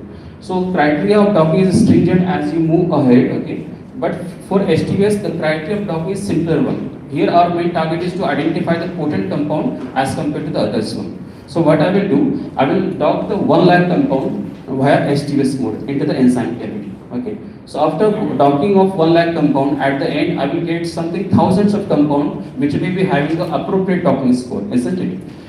In the next stage, what I will do, I will dock that thousands of compound which I got from this ST-based docking via the SP mode, standard precision mode. So from thousands of compound, I will get says that hundreds of compound. So after performing XP docking studies, I will be having hundred compounds.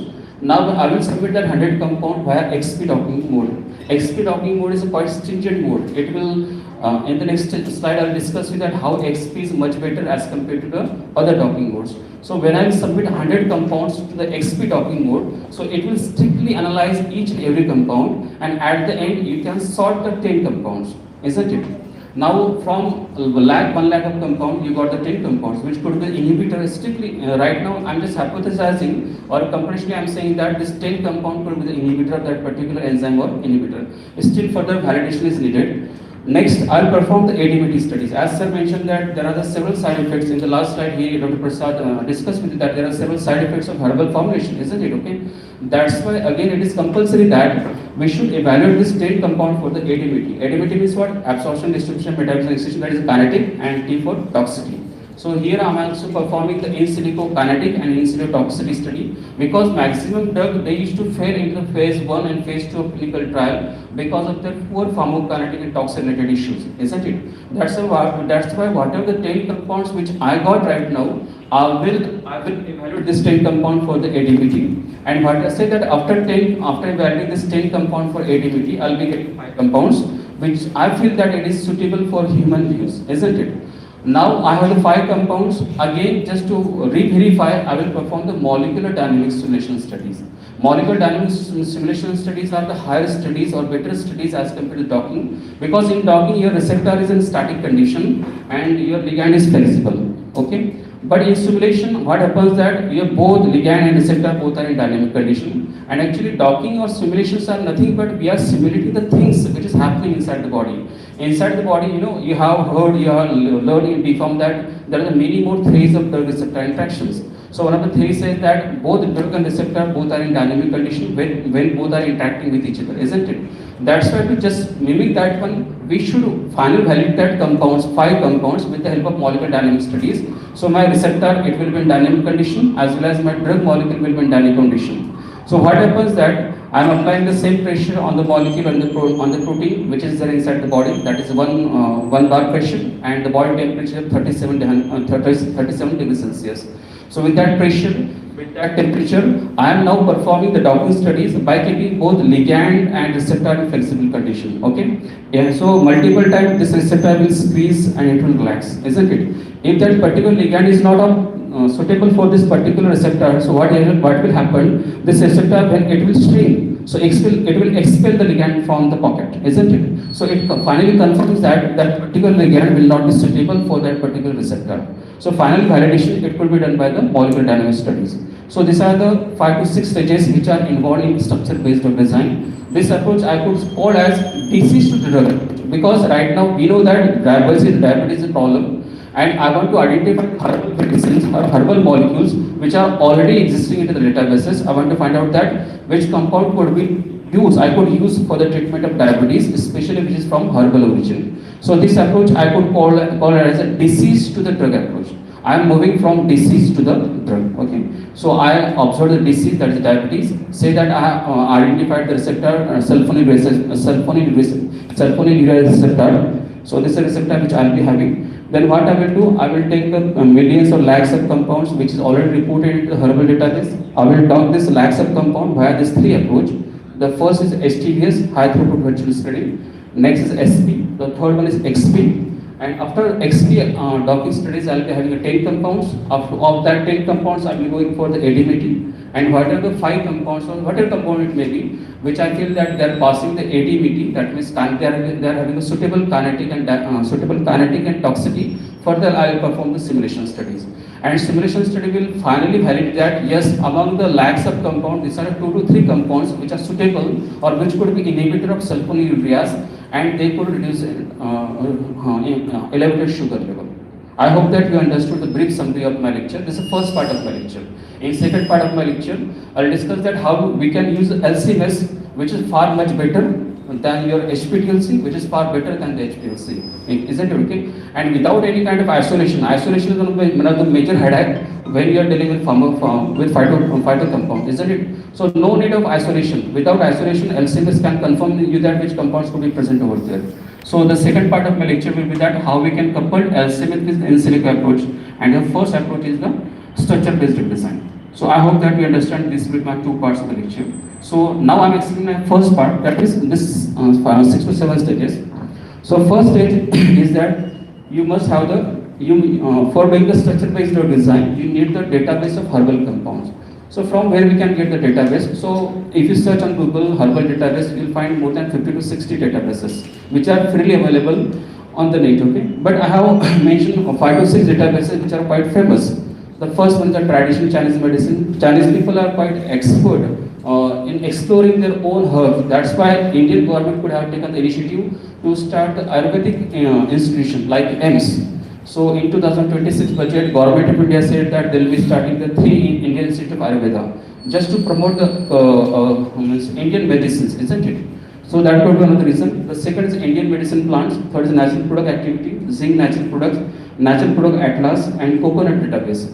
So these are some 6 databases which are quite famous. So what I will do, I will go to the 6 databases and I will download the structure. So it could be possible that coconut database contains some 1 lakh structure, natural product atlas it may contain some 1 lakh structure. So I will be having a library of 5 to 6 lakh structure. Okay. So in structure based design, my first approach, my first stage will be that downloading all the herbal database. मैं ये नहीं बात कर रहा हूँ कि हमने नए रिसर्च पे फोकस नहीं करना चाहिए, बट एट द एंड आपको बहुत सारे what is the issue with working with pharmacognosy? You are starting with plant and ending with extracts, and at the end, even if you are quoting the column, आखिर में आपको कुछ नहीं मिलता है. And whatever you are getting it may be in 1 milligram, and 1 milligram का आप ना NMR कर सकते हो ना nothing. You can't do anything else of that 1 milligram. Even there is doubt that whatever 1 milligram you feel that it is single spotted compound, 10 to 20 compounds could be possible in that 1 milligram. So वहाँ से जहाँ से आपने start किया वहाँ पे आप खत्म हो जाते हो, ठीक है? So why not to adopt the in silico approach? Even Dr. Prasad told in his lecture that in silico approaches are another approach, another way by which we can overcome the problem which are existing with the Ayurveda or which are existing with the pharmacognosy people. Okay. So my first job is that to download the structure. So I have downloaded. Okay. Assume that you have down. I have the 6 lakh structure with me. How many? पीछे वाले student बोलिए ना कितने structure मेरे पास 6 लाख. आवाज नहीं आ रही. खाना बाकी है आपका है ना, नाश्ता किया क्या नहीं आपने? आप बी फॉर्म वाले क्या एम फॉर्म वाले? हुआ sitting last bench M form वाले. So you must actively participate, isn't it? You are not diabetic like me. जरा जोर से बोलिए ना, ठीक है? सो फर्स्ट जॉब मैं कौन सा अप्रोच बता रहा हूँ आपको? Structure based design. कौन सा? Structure based. This approach is called the disease to the drug. हम कहाँ से जा रहे हैं? हम डिसीज से कहाँ पर जा रहे हैं? रिवर्स कहाँ पर जा रहे हैं? ड्रग की तरफ जा रहे हैं, ठीक है? सो हमने क्या किया? So what are the disease in which you are interested, you just find out the what are the probable receptors or enzymes could be involved in that particular disease. So you need to identify that enzymes and protein. This is your first job. And the next job is that you need to download the herbal compounds. So I have mentioned the first step, that is downloading the herbal compounds. So these are the 6 best platforms where you can download the many more compounds. So imagine that you have done the first stage, you have downloaded all the structures. Okay. Now we are moving to the next stage. That is called the ligand preparation and optimization. So ligand preparation is what? Whatever the structure which I have downloaded from the databases, they are existing in 2-dimensional form. कितने कौन से form में होते हैं आपके? बोलिए नहीं पीछे वाले. 2 डायमेंशन मतलब x और y z है, मतलब ये 2 एक्सेस आपके पास मिलेंगे, कौन सा x और कौन सा आपका y, ठीक है? But actually when we are doing docking studies is nothing but we are simulating the things which is happening inside the body into the computer. It is simulation type of the experiment. or inside the body, you know what happens that compounds and enzymes, they exist in three-dimensional form as well as they exist in their lowest energy form. देखो आप सभी की pose अलग है ना, वो देखो भाई साहब ऐसे बैठे हैं, that is lowest energy form of that particular person, है कि नहीं? Hello, yeah, है ना? आप कुछ अलग अलग पोज में बैठे हो because this all are your lowest energy form, isn't it? Okay? अभी सर ने ऐसा सपोर्ट लेके बैठे हैं, ठीक है? बैठिए आप ऐसा कुछ ऑप्शन नहीं है ना? Ma'am she has taken the support of hands, okay? Because you are comfortable in this pose. Isn't it okay? In the same way, inside the body, molecule used to exist in lowest energy form. कौन से form में होता है? Lowest. तो हम जब computer में experiment कर रहे हैं तो हमें कैसे पता चलेगा कि कंपाउंड का कौन सा फॉर्म लोएस्ट हो सकता है? It is big question for us, okay? So we hypothesise that we should try to generate such kind of structure of compound which will be having the lowest energy, lowest potential energy. Lowest potential energy मतलब जहाँ पे उसके bond length, bond angle इस तरह से set कर रहे हैं जहाँ पे they are not interacting with each other. अगर आपने दोनों मिथाइल इस तरह से रख दिए, so there will be repulsion between the two methyl group, isn't it? Okay. So I am keeping this two methyl group, I am rotating this two methyl group in such a way that, है ना? So computer program will rotate this two methyl with 360. 360 इसको rotate करेगा, 360 इसको rotate करेगा, and it will find out the energy of each rotation. And it will at the end, it will put this two methyl group at such distance that where they will be having the least repulsion. Okay. So ligand preparation and optimization means what? So ligand preparation is what? Converting simple 2D structure into 3D. So I converted 2D into 3D. Why? What is the reason of converting 2D into 3D? Because we are simulating the experiment which is happening inside the body, isn't it? Okay, that's why I need to convert. I have 6 lakh compound with me, and all the 6 lakh compound of herbal databases, they are in two-dimensional form, isn't it? Okay. So I converted 2D structure into the 3D one. That my first job is done. Now my next job is minimization of that structure. Minimization of that structure means what? Generating the conformer. Generating the conformer. So उसमें जितने rotatable bonds होंगे, say that there is one rotatable bond. So what happened that there is a, imagine that toluene. So can you imagine toluene? Benzene ring or phenyl ring with methyl simple, okay? That is called as toluene, isn't it? Okay. So what happens that the software program, it will rotate this methyl with 360 angle, and it will find that at what position methyl and phenyl ring are suitable with each other and having the least energy.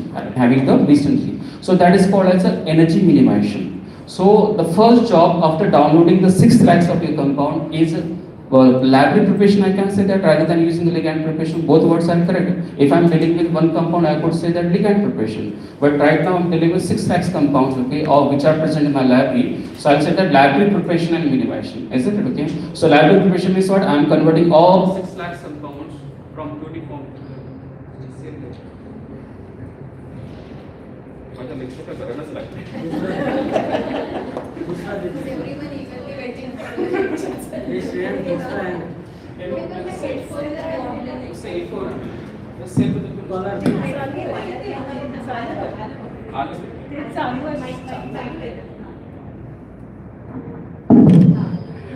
okay, all are testing. So my first now I'm in computer, okay. So my first job is done, okay. So what I did, I downloaded 6 lakhs of compound, okay. Last minute, please have attention. मैं सुबह 5:30 बजे से travel करके आ रहा हूँ, ठीक है. It takes around 5 hours to reach over here, and especially you should be thankful to your principal and all the faculty members for arranging this lecture, and you should take the maximum benefit of that one, okay. Your faculty members are quite expert, but especially you people can implement this thing in your research one, okay. So her lecture अपनी कुछ ना कुछ hidden बातें बताता है, ठीक है. Of course I'm not disclosing all the thing, even Dr. Prasad has not disclosed, but he has shown you some points where you can think of your research. It's a same with the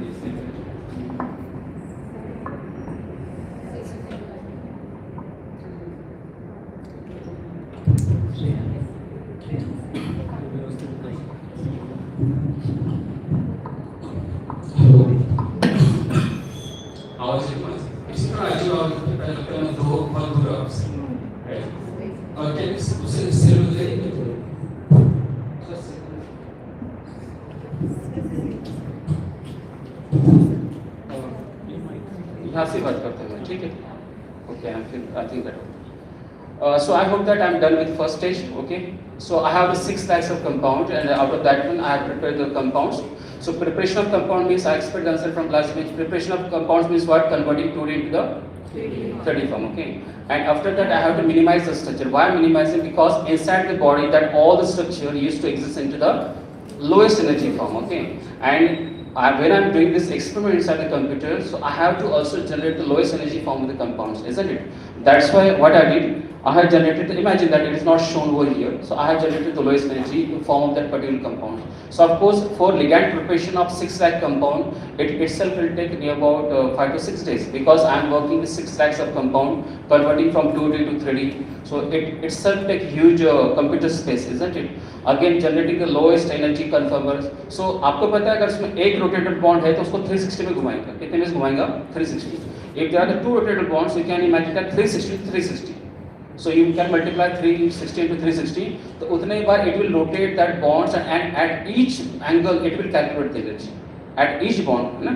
So 360 into 360 you can multiply. So what are the possibilities it may be there? So उतने time it will put that structure, flexible bond with respect to each other, and it will calculate the energy. And at the end of calculation, it will show that yes, this position or this bond length and bond angle is suitable, and at this bond length and bond angle there is least energy among all the properties. Okay. So likewise, the computer program will minimize the energy. So my first job, second step is done in structure-based design. The first stage is downloading the structure, and second is preparing the ligand and optimizing it. Okay.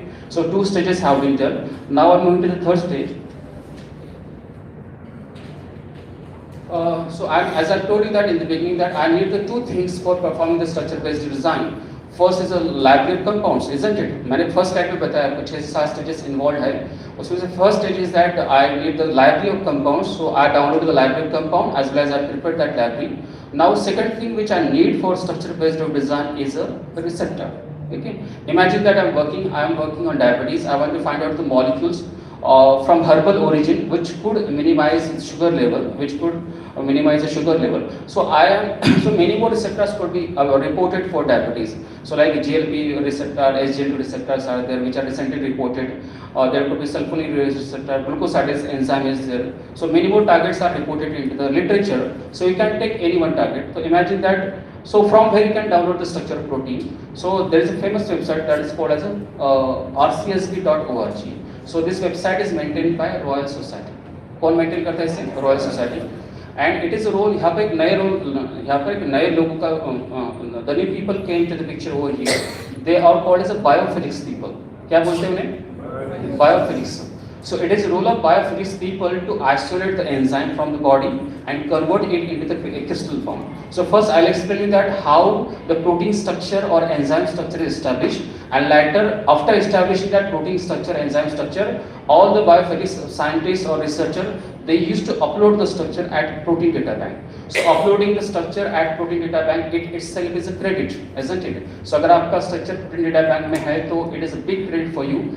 So बहुत बड़ी बात होती है कि आपने एक particular enzyme को isolate किया बॉडी से, later you converted that one into the crystal form and you establish the 3D structure of that one. Okay. So before explaining the protein data bank, I'll show you that how biophilics people, they used to establish a 3D structure of protein. So imagine that they have isolated the enzyme. So enzyme isolate करने के बाद it is compulsory for them that they should convert that enzyme into crystal form. Without converting that into crystal form, it is not possible that you can perform the XRD. So once that enzyme or protein converted into the crystal form, they passes the X-ray, and the slit through which only X-rays pass. So X-ray will fall on that particular crystal, and there will be a diffraction pattern on the screen, isn't it? So from that diffraction pattern, it is nothing. This diffraction pattern is nothing but the electron density. Okay. So from that electron density, software program will conclude that whether it is carbon, whether it is nitrogen, oxygen, sulfur or phosphorus. Because आपको पता है XRD आपका hydrogen को detect नहीं करता है. किसे detect नहीं करता है? इसे डिटेक्ट नहीं करता है XRD, हाइड्रोजन, है ना? आपको XRD समझाने के लिए I can put a simple example. For example, when there is a fracture in your body, so doctor used to perform the X-ray. So X-ray is permissible to the flesh. वो मांस में से पास हो जाता है ना, ठीक है? But it cannot pass through the bones, isn't it? So if there is a break between the bones, what happens that X-ray will pass through that bones, okay? And you can easily identify that there is a break in the bones, isn't it? On the other hand, X-ray can be permissible to the flesh. In the same way, X-ray could be easily permissible to the hydrogen. So with the X-ray study, you cannot detect the hydrogens, but you can detect the skeleton. Skeleton में क्या दिखाई दिया आपको फिर? Carbon. तो of course सारे enzymes और protein किससे बने होते हैं आपके? 4 ही आइटम्स आपके पास, carbon, nitrogen, carbon, okay, hydrogen आपको एक्सप्लोर करते हैं आपको, ठीक है? बचा आपके पास कौन सा heteroatom like oxygen, nitrogen, sulphur, phosphorus. Okay, so 5 to 6 atoms are there. So XRD study will identify that how this carbon, nitrogen, oxygen, sulfur they are attached with each other, and it will give the structure of skeleton. Okay, so skeleton will.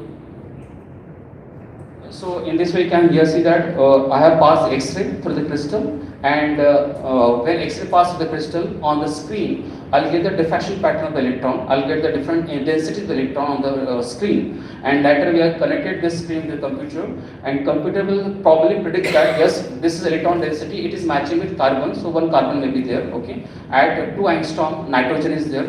Likewise, it is predicting the structure. Okay, and this structure is later uploaded to the protein data bank. कहाँ पर upload किया था इसे? Protein data bank. तो being a medicinal chemist और being a computational chemist, हमारा role यहाँ पर नहीं आता है कि we are least bothered about the isolation of enzyme, we are least bothered about establish the structure. It is a role of biophysics people, but biophysics people after doing this experiment they used to upload the structure of protein at the protein data bank, और वो जो file format वो बनाते हैं that is called PDB, protein data bank file format. आपको पता है जैसे हर सॉफ्टवेयर के खुद के फाइल फॉर्मेट्स होते हैं, तो ये जो प्रोटीन हम वहाँ पे अपलोड करते हैं, तो वो जो जब डाउनलोड होता है तो it used to download in PDB file format. कौन से फाइल फॉर्मेट में डाउनलोड होता है? पीडीबी. ठीक है, so I am coming that. So imagine that you have 6 lakhs of compound, you have prepared the ligand. Preparing ligand means converting 2D into 3D form, as well as you have minimized all 6 lakhs of compound, isn't it? Okay. Now the second stage, so you have done the 2 stage. Now third stage is you need the structure of protein, and you have downloaded this protein structure from rcsb.pdb. और आपको अच्छे से पता है कि ये यहाँ पर किसने अपलोड किया है इस वेबसाइट के ऊपर structure, biophysics people they upload the structure. Okay, so whatever the enzyme we are interested, just type over here. When you will type a particular enzyme, it will suddenly show you the structure of that one. For example, it is 1XRB, it is code of that particular protein, and it is similarly protein crystal structure of the novel CPT signaling protein, octosine, something like that. So whatever the enzymes or protein you are interested, just type name over there, and you will find the structure detail of that particular protein. So simply you have to click on the download button, and you can save that protein. तो हमारी third stage हो चुकी है. Okay, कितने stage हो गए हमारे? 3 झाले आपने. पहले we have download the structure of herbal compounds. So imagine that there are 6 lakhs compound. In the next stage I have prepared the ligands and optimize it. Ligand preparation optimizing means converting 2D to 3D and later generating the lowest energy state. Okay, in third stage I have also downloaded the protein or enzyme of my interest. So I am done with 3 stage.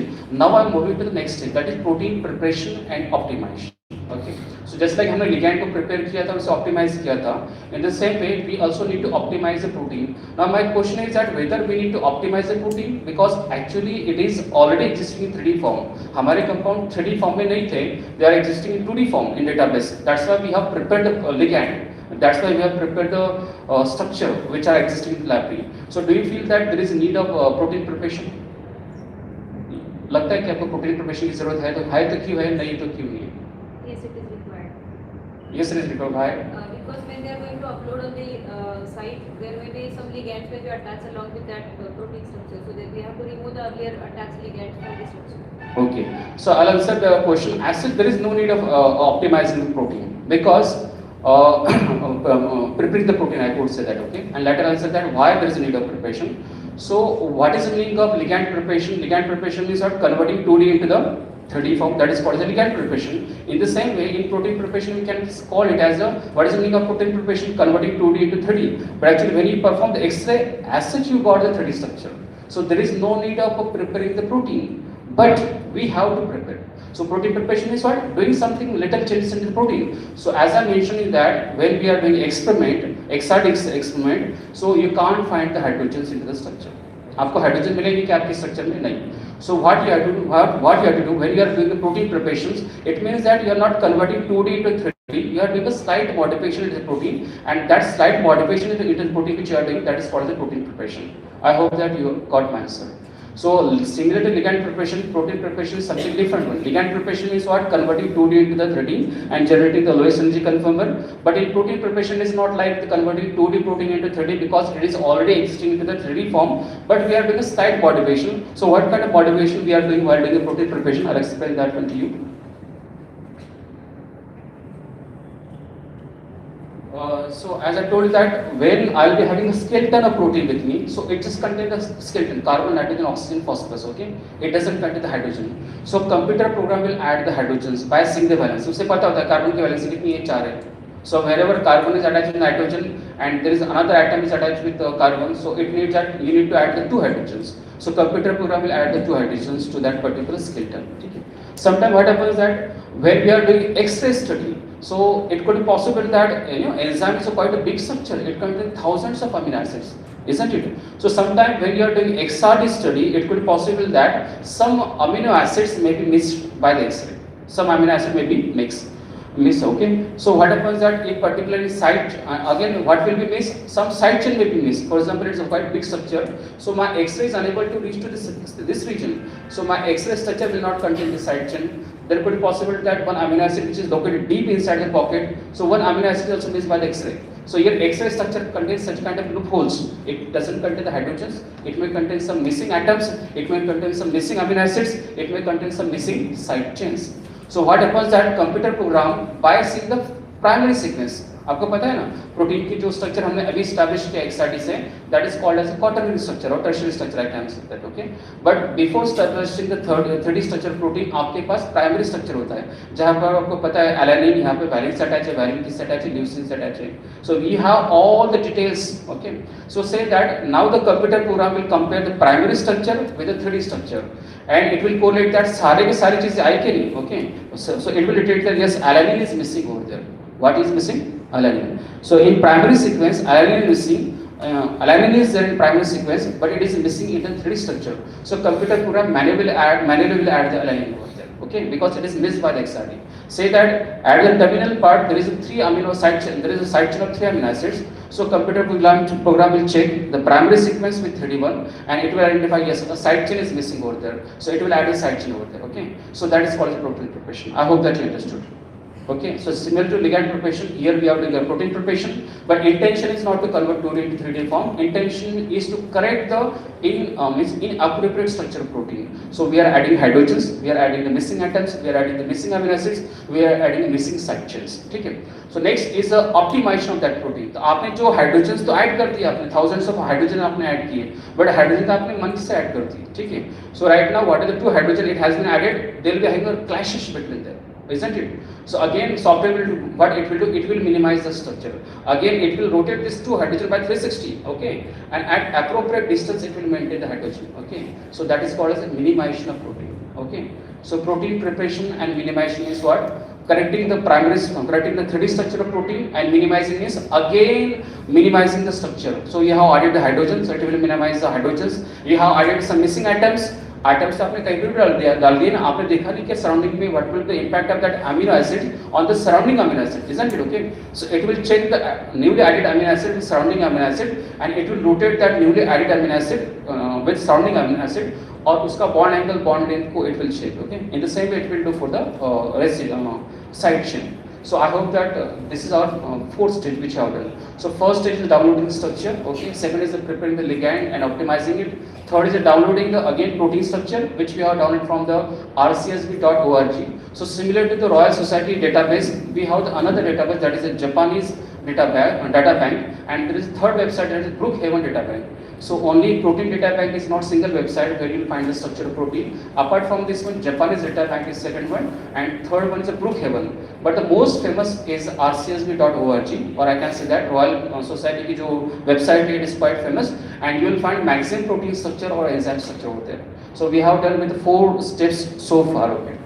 Now हमें अभी क्या करना पड़ेगा, सब हो चुका है हमारे पास. We have compounds with us, okay. 6 lakh compound is ready with us. We also have the structure of enzyme or protein, you can say that. अभी हमारा next task कौन सा होगा? Docking हो, ठीक है. So of course next is the docking. Before to that, again we have to identify. Okay, yes, the docking is the next step. But before doing a docking, we also need to identify where you should give command to the computer. Okay, we need to identify the active site on the particular enzyme or receptor. है ना, computer program को थोड़ी पता है कि 6 lakh compound को कहाँ पर डॉक करना है, isn't it? What is the issue with the free software? We are using some which one? Autodoc, okay. Okay, these are some free softwares. They are randomly doing docking studies, okay. You know, they are taking the whole enzyme or whole protein as a receptor and randomly आपका compound का आपको जाके dock होता है. That is a wrong approach, okay. So there is always huge difference in the free and paid softwares. So now the next job is of course docking studies. But before docking studies, I must assign the active pocket. You know, your enzyme contains 5 to 6 pocket, isn't it? And theoretically saying that the pocket which is having the least energy is active site. The pocket which is having the least energy, because this pocket में आपकी least energy वहाँ पर it will allow the ligand to fix over there. Okay, say that this pocket is having highest energy because this clashes of amino acids, and because of that there is highest potential energy in that pocket. So of course it doesn't allow your ligand to fit over there, isn't it? Okay, so that's why तो जब हम protein को crystal form में convert करते हैं तो biophysics वाला जो क्रिस्टलोग्राफर होता है ना, biophysics, that person is also called as crystallographer, because that person is converting the protein or enzyme structure into the crystal. It is a tough job to convert the protein and enzyme structure into crystal, and that person is also called as a crystallographer. Okay, so when that bio person, what he has done, he has separated the enzyme. Now the crystallographer will come over there, and crystallographer will convert that isolated enzyme into the crystal form. Okay, समझे ना, दो role play हो रहे हो पर bio people what he is doing, he is responsible for the isolation of enzyme और protein and purification of enzyme and protein. Now the second role which is played by the physics people, and that physics people is called as a crystallographer. So sometime what happens that when you isolate the enzyme or protein from your body, it may exist in dynamic condition, it will be having multiple conformation. तो to stabilize that protein and enzyme, the crystallographer क्या करता है, उसका non inhibitor उसमें add करता है. So when he will add non inhibitor, so non inhibitor will go exactly the same side or same pocket which is having the least energy, and it used to fit over there. After that he is converting that complex into the crystal form. कौन से form में convert कर रहा है? Crystal. So when you are converting the enzyme which is present in weight form to the crystal form, so along with your enzyme ligand also come over there. That's why this ligand is called as a co-crystallized ligand. कौन सा word बोलते हैं इसे? Co, because it get crystallized co along with that of the protein. My main intention is to crystallize the protein, but along with that protein what happens that my ligand also got crystallized. That's why it is called co-crystallized ligand. So before doing the docking studies, I will generate the grid box. This is called grid box. So here you can see this is grid box. So next job is generating grid. So next my task will be that I'm giving command to the computer, now dock 6 lakhs compound, okay, into the cavity of this enzyme, and this is the cavity which I defined to you. Hope that you understood. This is the 5th stage. So first stage is downloading the structure, 6 lakh compound we have. Second, please answer to my question. Second stage हमारी कौन सी थी? Preparing the ligand and optimizing it, okay, means converting 2D into 3D form, and later we have minimized energy, we have generated lowest energy form of the particular ligand, okay. Third stage we have downloaded protein structure, and in the fourth stage we have prepared the protein as well as minimized the protein. After that, in fifth stage I have defined the active site, okay. So there is always difference in the paid and free softwares. If you are working with Autodoc, there is no surety. Even people randomly doing docking studies. आप imagine करो ना, computer पूरा आपको नहीं समझ में आता है कहाँ पर डॉक करना है, वो कहाँ पर डॉक कर सकता है. It is like that anti microbial study अगर आपको परफॉर्म करनी है तो आप जस्ट साल्ट डालो ना एंटी माइक्रोबियल के अंदर, okay, you will get some inhibition over there, okay. It doesn't mean that your salt is having a prominent activity, isn't it? Computer won't understand anything else, it is working on the language, okay, computer language. That's why you must have thorough knowledge about the computational chemistry. Without that, when people are doing many more mistakes and they are blindly publishing the paper, and they are concluding something wrong from that one. So my 5 stages are done. Now my 6th stage is performing the docking studies. So यहाँ पर shortage के अंदर there are the 3 ways of performing the dockings. On the other hand, if you are working with the free softwares, you can dock only one compound at a one time. Okay, you can't dock 6 lakhs compound. अगर आपको 6 lakh compound dock करना है तो आपको 6 lakh time you have to run that program. But Schrodinger just with one click it will dock 6 lakh compound. And the first approach which I will use is a HTVS. कौन सा approach use करूँगा मैं? High throughput virtual screening. ये approach virtual screening से आया है. कहाँ से आया है? हाई थ्रूपुट स्क्रीनिंग से है. कहाँ से है? आपको पता है ना, फार्माकोलॉजी वाले लोग जो करते हैं, जो रियल में रिसर्च करते हैं, ये it is a parallel research in pharmacology. If I am doing the same thing in pharmacology, what I will do, मेरे पास 6 lakhs compound, I will purchase how many compounds? 6 lakhs compound. I will be having the enzyme structure with me, and I will roughly, so this testing is called high throughput study. This testing is called as a high throughput, okay. But here I am doing the same study, but how I am doing? Virtually. That's why that technique is called a high throughput virtual study. High throughput virtual. I hope that you understood. So there is difference again in pharmacology experiment and in silico approach. And it is not possible for you to evaluate 6 lakhs. आपको पूरी जिंदगी कर देंगे ना, है ना? उतना पैसा भी आपके पास नहीं होगा. 6 lakh herbal compound को pure form में लेना. You can ask your teachers that one compound itself costs more than 5 to 6,000 rupees. And if it is red compound, it may be lakhs. So how it is possible that you can procure 6 lakhs compound? और 6 lakh compound आपके पास मिल भी जाते हैं, आपके पास enzyme कितने लगेगा, quantity of enzyme, and to perform that assay, okay, आपको कितना टाइम लगेगा, and after performing that assay actually 10 to 20 years maybe needed if you have a team of 100 people. After 20 years you will be having conclusion that among 6 lakhs compound this is one which will be having some primary activity. I am doing the same experiment over here, okay, so but only thing is that I am working virtually. That's why these experiments are called virtual experiments, isn't it? It is parallel to pharmacology, okay. Now my next job is doing docking. So as I mentioned here, there are 3 approaches in docking. One is HT-based, second is SP, and third one is XP approach. Only these 3 approach you can find in the Schrodinger. Otherwise, in other free softwares you can't find these options. Okay. So first, what I will do, I have to say that I have 6 lakhs compound. So I will do first high throughput virtual study. What I will do? High throughput virtual study. So what is the difference between the high throughput virtual study, SP and XP? I'll explain over here. So imagine that this is cavity of enzyme. This is a cavity of enzyme, and I said you in the beginning that in docking studies, your enzyme is static. यहाँ पर आपका enzyme क्या है? Static है. Only what it is changing? Your ligand is changing. So what happens that if I am docking this ligand into this cavity, how many angles could be possible? 360. How many possible? 360 angles could be possible. But in STUS, what it will do? It will just check 4 to 5 angles only. So it is doing the docking of one compound 5 times only. How many times? 5 times, okay. And it is showing the rough docking score. Yes, among 6 lakhs compound, okay, these are some compounds, okay. Imagine that we got 1 lakh compound. How many? 1 lakh compound. So among 6 lakh compound, it will populate that, it will show the result, okay, that among 6 lakh compound, this is 1 lakh compound which is having a better docking score as compared to the remaining 5 lakh. So it will show you the result in the form of Excel sheet, okay. So STBS is done. Now next job is that I have 1 lakh compound after STBS docking studies, okay. Now next is SP docking, that is called standard precision docking. So here samples are more. Samples are more means what? Now it will take more numbers of angles. Initially it would have taken the 5 angles, okay, 5 types of 1, 2, 3, 4, 5. So in SP docking it will take more number of samples, means more number of angles. So imagine that it has taken the 30. How many poses? 30. 1, 2, 3, 4, 5, 6, 7, 10. So it will dock single compound 30 times. How many times? 30 times. That's why it needs a GPU. Okay, it doesn't work on the simple computer. Even if it could work on the simple computer, but it will take a lot of time, 3 months, 4 months to dock the 6 lakhs compound. That's why nowadays a GPU is needed. Means a graphic processing unit. Those who are playing the games, they knew the computing power of GPUs. Even now there is cluster computer. Even we sometimes need the server.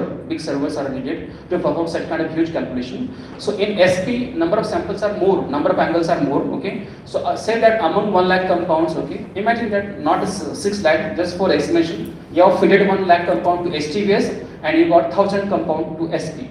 Now you have submitted 1000 compound to SP and you got 100. कितने मिले आपको? After SP docking कितने compounds मिले आपको? 100. Now you will submit 100 compound for the XP docking studies, extra precision docking. यहाँ पर 360 time docking करेगा. कितने docking करेगा? 100 compounds, it will dock 360 time. मतलब कितना हो गया आपका? कितना होगा? 36,000. Right? So it will dock 100 compound 36,000 times. Okay. And एक compound को कितने में dock कर रहा है? 360. 1, 2, 3, 4, 5, 6, 7. And it will calculate the energy and score of each pose 1, 2, 3, 4, 6, and at that it will show only one result. Okay, at pose number 320, it is having best docking pose. Okay, and it will just show you a single result. Okay, so say that after XP docking score, you got out of 100, you got the 10 compounds. कितने मिले आपको? 10. So hope that आपने filter करते करते आ चुके. आपके पास imagine that you have lakhs of compound, 1 lakh you submitted to HTBS. So after 1 lakh for SP आपको कितने मिले? 1000. You submitted 1000 to SP. तो 1000 जब आपने SP को submit किए, so you got 100. Now you submit 100 compound to XP document and you got the final 10 compounds. Okay. आपके पास अभी 10 compounds है. अभी हमारे पास 2 filters है. कितने filters है हमारे पास? 2. The next filter is kinetic and toxicity. तो doctor Prasad also mentioned that herbal, बहुत सारे लोगों का misunderstanding ये है कि herbal compounds की toxicity नहीं होती. It is misunderstanding which they have. I think that why we are not getting toxicity reason is that we are taking complex of nature. We are not taking active herbal ingredients. अगर आप active herbal ingredient लेके देखो आपको 2 minute में effect मिलेगी, ठीक है? The reason is that we are taking complex. Again, there are the two theories in herbal medicines. Even cognostic people they used to oppose the medicinal chemist people. आप लोग है ना active compound के पीछे पड़े होते हो, है ना? जबकि they are proposing theory that there are certain drugs which act in mixture only. They used to quote the example argininic acid. Okay, if you are separate argininic acid, it won't show the cardiotic activity. But if you are taking the card of argina plant, it will show the activity. The reason is that arginic acid itself is not responsible. Along with arginic acid, many other constituents which is present in that particular plant could be responsible for cardiotic activity. But it works only in few cases. But in most of the cases, being a medicinal chemist, being a synthetic chemist, or being a computational chemist, I am after isolating the compound. I am after identifying the herbal compounds which are responsible for pharmacological effect. And there are several cases still we are using successful. For example, in anti-cancer molecules, we are using vincristine and vinblastine. It is not extract, it is an isolated compound which is showing very effective result in blood cancer, isn't it? So again, there are so many ifs and buts in herbal. That's why he said that there are many pharmacopoeias. Some is saying that ye lo, wo lo, wo lo. There are a lot of mystery about herbal, isn't it? Okay. So I hope that you understood. अभी आपके पास कितने compounds हैं last bench? 10 compounds हैं आपके पास. कितने compounds हैं आपके पास? 10. So now next job is perform the ADMT, means kinetic, and you will also check for the toxicity. Okay. Yes, sorry, before that I'll show you that how this software, I told you that there are the 3 docking program which you are seeing, STVS, SP and XP. और मैंने आपको ये बताया कि ये तीनों computer program क्या करते हैं? They are finding the docking score. They are finding the docking score. There could be another question which must be present, that how this software calculates the docking score. So software क्या करता है, जब आपने whether it is STVS, SP or XP, it used to find out the interaction between the ligand and receptor. If there is more interactions, it gives more score.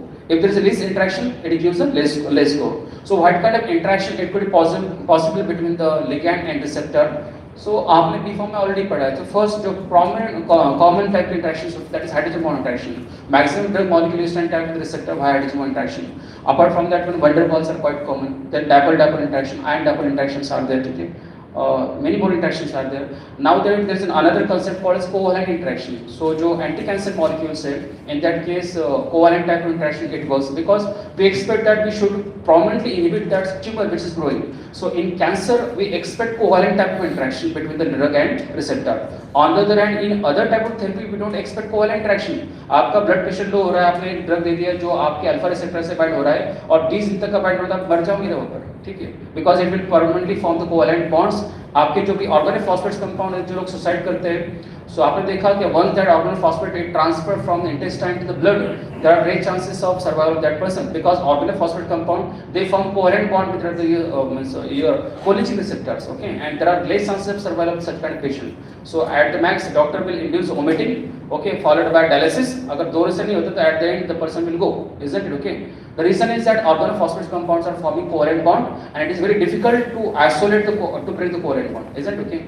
So maximum type interactions, which the software will study how many hydrogen bonds are formed, how many van der Waals interactions are formed, how many ion dipole are formed, how many dipole-dipole interactions are formed, and based upon that one, it is giving the score. So docking score जब आपका software calculate करता है आखिरी में, so it is nothing but the equation. It is nothing but the equation. Okay. इस equation को हम बोलते हैं force field. क्या बोलते हैं? Force field. ठीक है. So this is my force field equation, okay, and force field it varies software to software, okay. So why I'm saying that Schrodinger is much better as compared to others, okay, because Autodoc Vina it will be having a something different force field. Force field means what? It is having something different parameter which that software has considered, okay. I'm just quoting example. So this delta is nothing but the docking score. So the docking score is nothing but the summation of hydrogen bonding. How many hydrogen bond is established by your compound? It is summation of ion interaction, aromatic interaction, hydrophobic interaction, ion interaction, ion dipole interaction, multiple interaction. So this equation will contain all type of interaction, okay.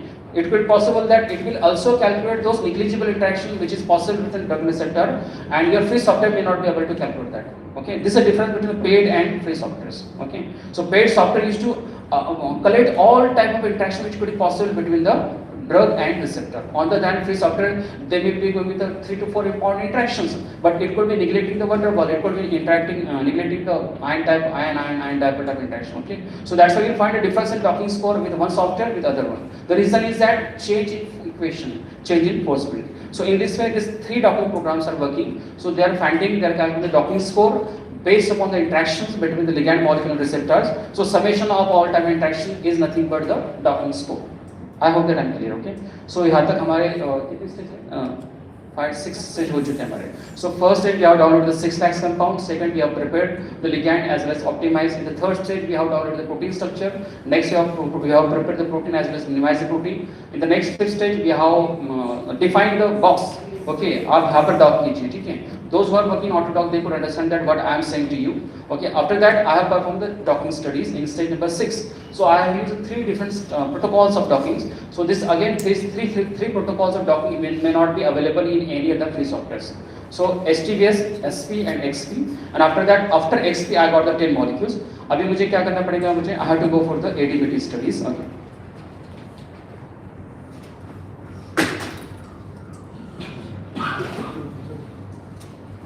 So as such, there are many more software free servers are available. Even I have prepared the separate additional separate lectures. मैंने वहाँ पर 20-25 free servers बताए थे. But here since I'm mentioning those famous servers which you can use, where you can rely on the ADBT predictions. Okay. Even you can use it in your own research. Okay. Say that you're isolated some herbal compounds. Okay. So you can also directly predict the ADBT, means kinetic plus toxicity of that compounds. So these are some 9 softwares or programs are there, okay, like a PKCSM, which is quite famous one. It will be followed by Admit Lab, okay. Admit SAR Protox 3.0 DPK, it works on artificial intelligence, Admit AI. Here in Admit, it is again works on artificial intelligence, Admit Boost and GenForce. So maximum these platforms are of artificial intelligence, okay. Except PKCSM, all are using artificial intelligence in the background, okay. So now what I am doing, I have the 10 compounds, I got the 10 compounds. Now I will predict the kinetic as well as toxicity of these 10 compounds. So right now I am just showing you 2 platforms only. The first one is the PKCSM. So this is a PKCSM, this is a website for the PKCSM, okay. And beauty of this software is that apart from predicting the ADME, means the kinetics plus toxicity, it can also predict the acute toxicity and chronic toxicity. It is very useful for the pharmacology people because first job in doing pharmacology experiment, they have to find out the acute toxicity study and they are jumping with the dose. Okay, the main purpose of acute toxicity study is to find out the dose which is safe for that particular animal. So beauty of this software is that it can probably predict you what will be the safe dose. Okay, so accordingly you can play around that dose. So it is very beautiful. It is one of the helpful software for all type of people. Okay, but specifically apart from medicinal chemists, computational chemists, it is also useful for the pharmacology because in pharmacology, whenever you are working with any kind of new molecules, the predicting the acute toxicity is the most important. Okay, so it can find out the acute toxicity. Subacute is the next step, and third one is the chronic toxicity. So it can tell you that which dose at what dose. It is safe for acute toxicity. For 14 days, I think that we have performed acute toxicity. For 28 days, I think that we have performed acute toxicity. And chronic toxicity, it can work for the 6 months, isn't it? So, आपको बिना कुछ किए आपको बता देंगे, ठीक है? So let's go inside the software.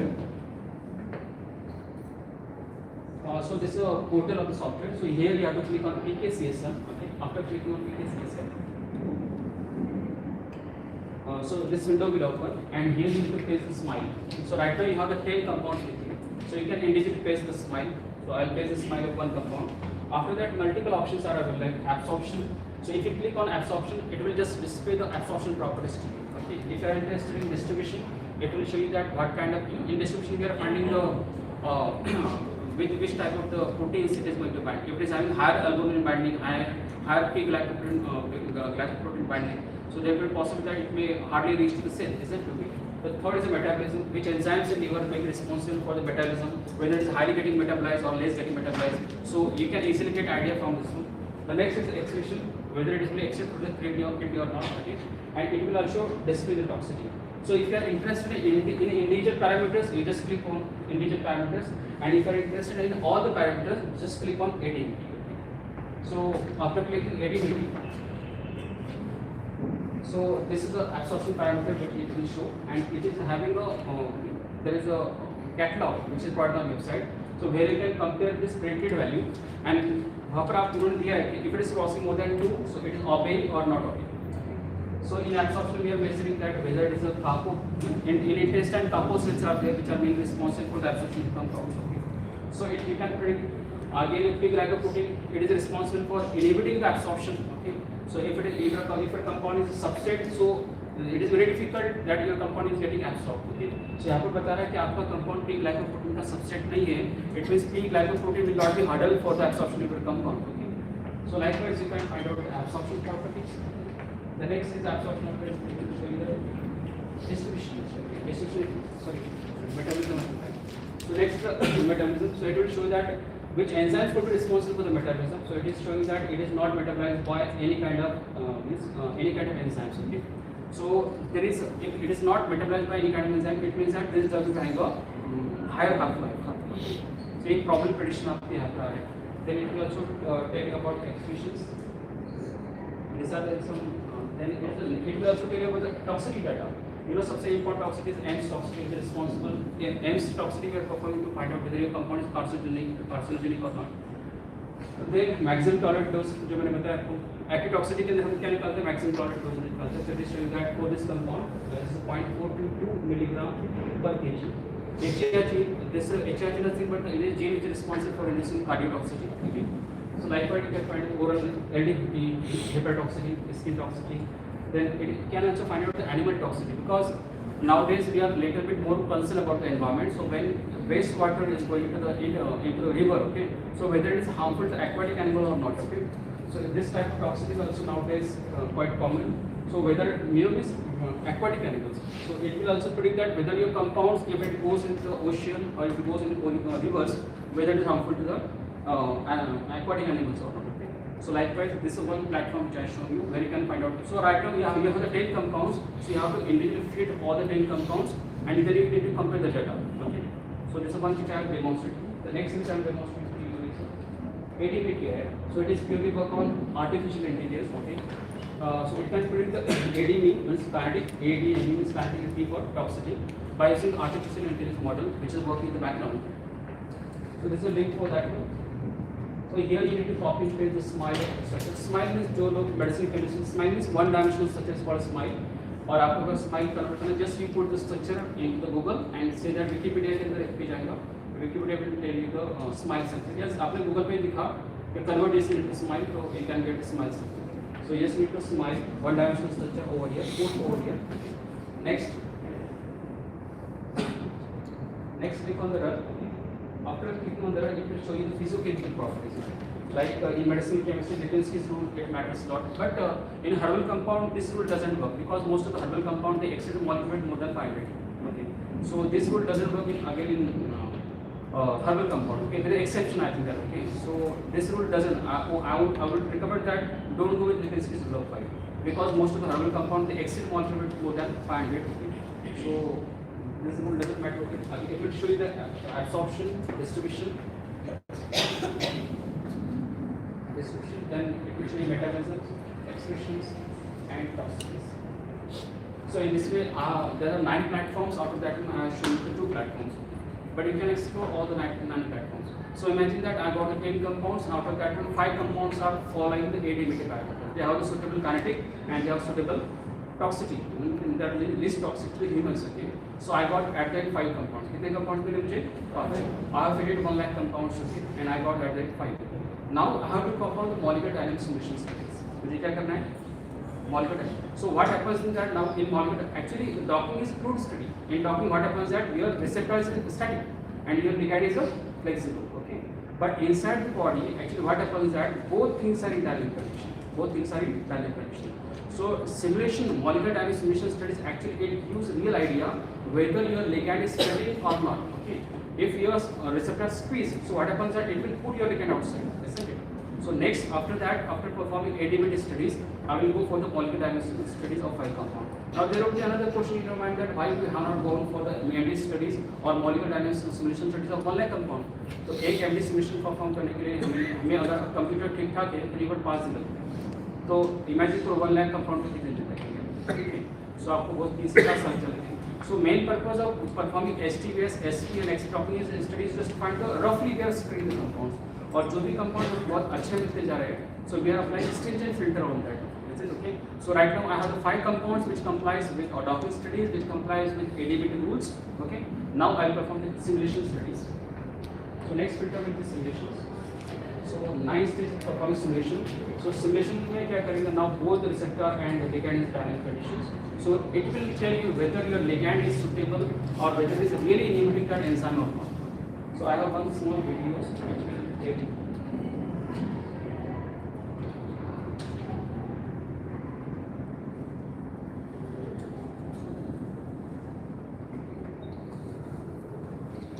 So here you can see that both are in dynamic. Okay, दोनों घूम रहे हैं ना.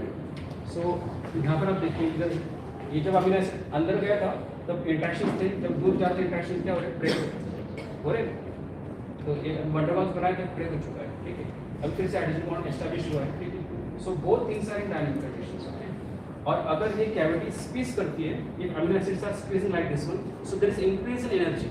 ओके, तो यहाँ पर से अगर एनर्जी बढ़ जाती है तो what happened that your ligand will come outside.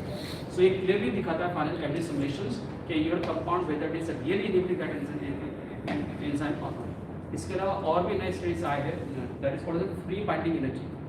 FEP बोलते हैं, क्या बोलते हैं? FEP. So FEP is another. The cost of FEP itself is 50 lakh rupees. Short answer. FEP it gives a real idea. जैसे जो FEP बोलेगा वैसे ही result आपके आएंगे. But cost of FEP software it's 50 lakh rupees. Single model. Okay. So after every simulation you can also perform the FEP study. So FEP कभी झूठ नहीं बोल सकता है. FEP बोल रहा है कि yes the IC50 of this compound will be 3.5. So of course you will get 3.5. So it is such a perfect study. Okay? So after MD you can go for the FEP also. So आपके आखिरी में आपके पास कितने compounds हैं? 2 या 3 compounds हैं, which में time होते हैं. So we started from disease and we ended up with drug. So that's why this is called a structure-based drug design. Okay. So pharmacognosy में why you after identifying the new compound दूसरों काम करने दीजिए उसको. ठीक है.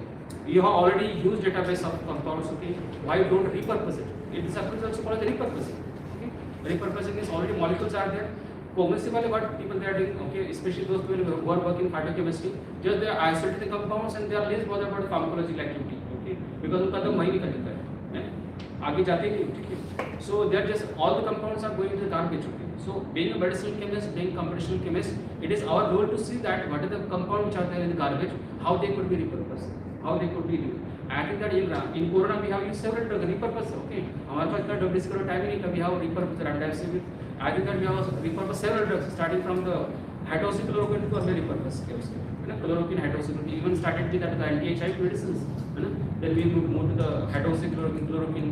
Then at the end we stop with rapidicillin. Is it okay? So repurposing in short time, okay, within 1 year you can, or already that if that molecule is already in the market, उसका अगर आप repurposing करते हो, of course there is no need of any kind of clinical trials because already that molecule is there in the market, and if you are repurposing that one, so it is safe one, isn't it? So this is one approach which I discussed with you. I hope that you understood it. Yes. मैं आपको 10-15 minute में दूंगा. I hope that I can save time. So I got the 2 compounds. So I have to validate that one. Okay. So validation is this experimental validation जो करना पड़ेगी ना. Without that, how I can say that my computational things are working properly or not? Okay. So I have to talk to the enzyme essay. So say that I started working in diabetes and I have chosen the जो protein मैंने choose किया था second step में, say that it is SGL2 receptor. कौन सा receptor था? SGL2. So now I have to take the SGL2 enzymes, okay, and I have to prepare the 2 compounds, which है ना, मुझे कुछ isolate करने की जरूरत नहीं because already that 2 compounds would be there in the market.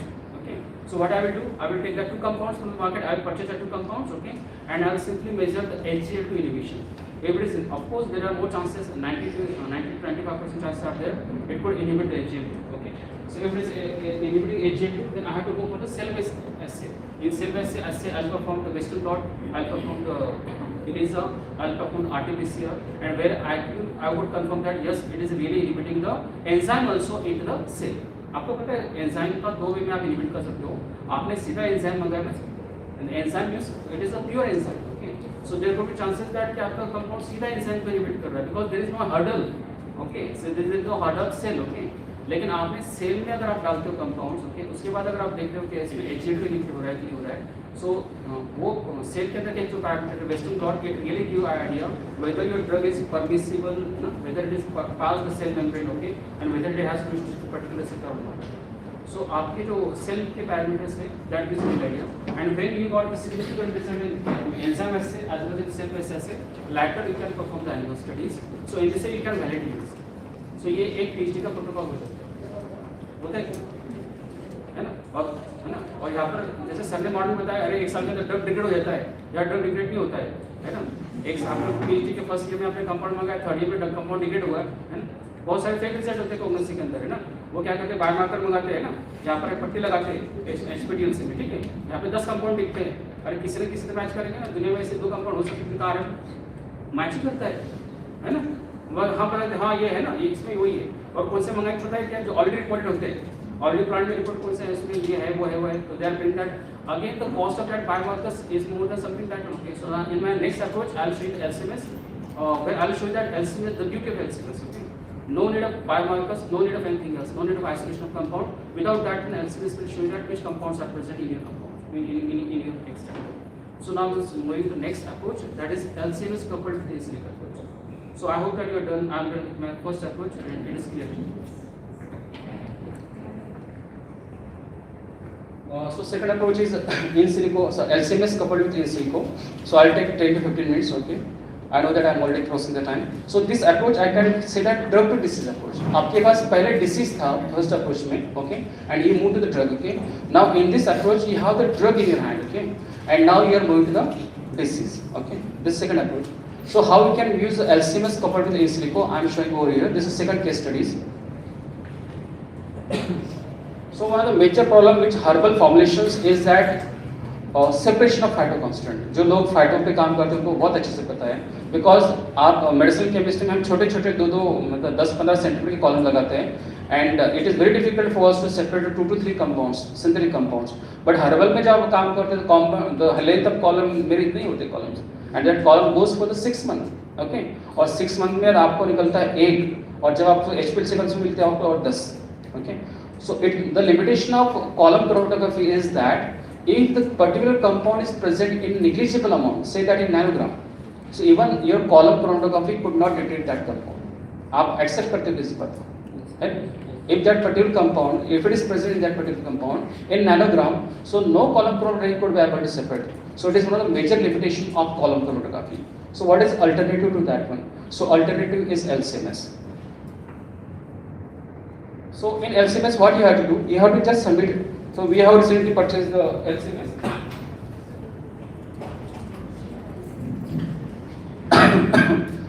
So in LCMS you have to just simple, we have to submit the extract. हमें क्या submit करना है? आप हमें बस submit कीजिए, extract submit कीजिए, ठीक है? So in LCMS में it is a 2 methods, it is combination of 2 couple. जैसे सर ने बताया TLCMS बताया सर ने मॉडल में, कौन सा बताया? TLC का एक्सपोर्ट लीजिए और MSO कपल कीजिए, है ना? सर ने GCMS बताया, GCMS पुरानी टेक्निक हो गई, है ना? GCMS आउट हो चुकी है। GCMS का लिमिटेशन ये है कि if your compound is having boiling point below 300 degree Celsius only that can be detected in MS। तो MS में GCMS में हम क्या कर रहे हैं, we are vaporising the compounds. तो वही कंपाउंड वेपराइज हो सकते हैं जिनका बॉइलिंग पॉइंट कितना है 300 से नीचे है and that vaporise compound are pass going into the mass. In LCMS compound in liquid form is going into the mass. So that is beauty. Most of the people when we are getting the samples from the people they are saying that हमें तो GCMS करने का बोला हमारे guide ने, but आपके पास तो LCMS है, बाप तेरा GCMS का बाप मेरे पास है and you are saying that my guide told that I have to go to the GCMS, okay?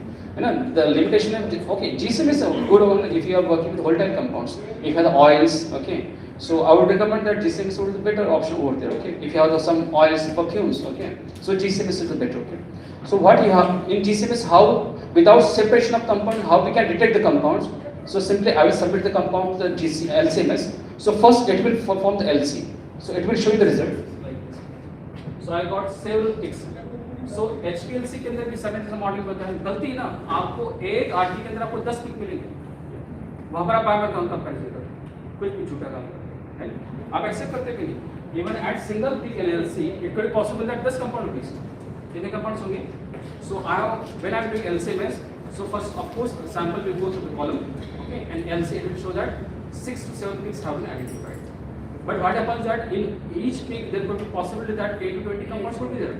Now what I am doing that I am giving command to the machine, okay.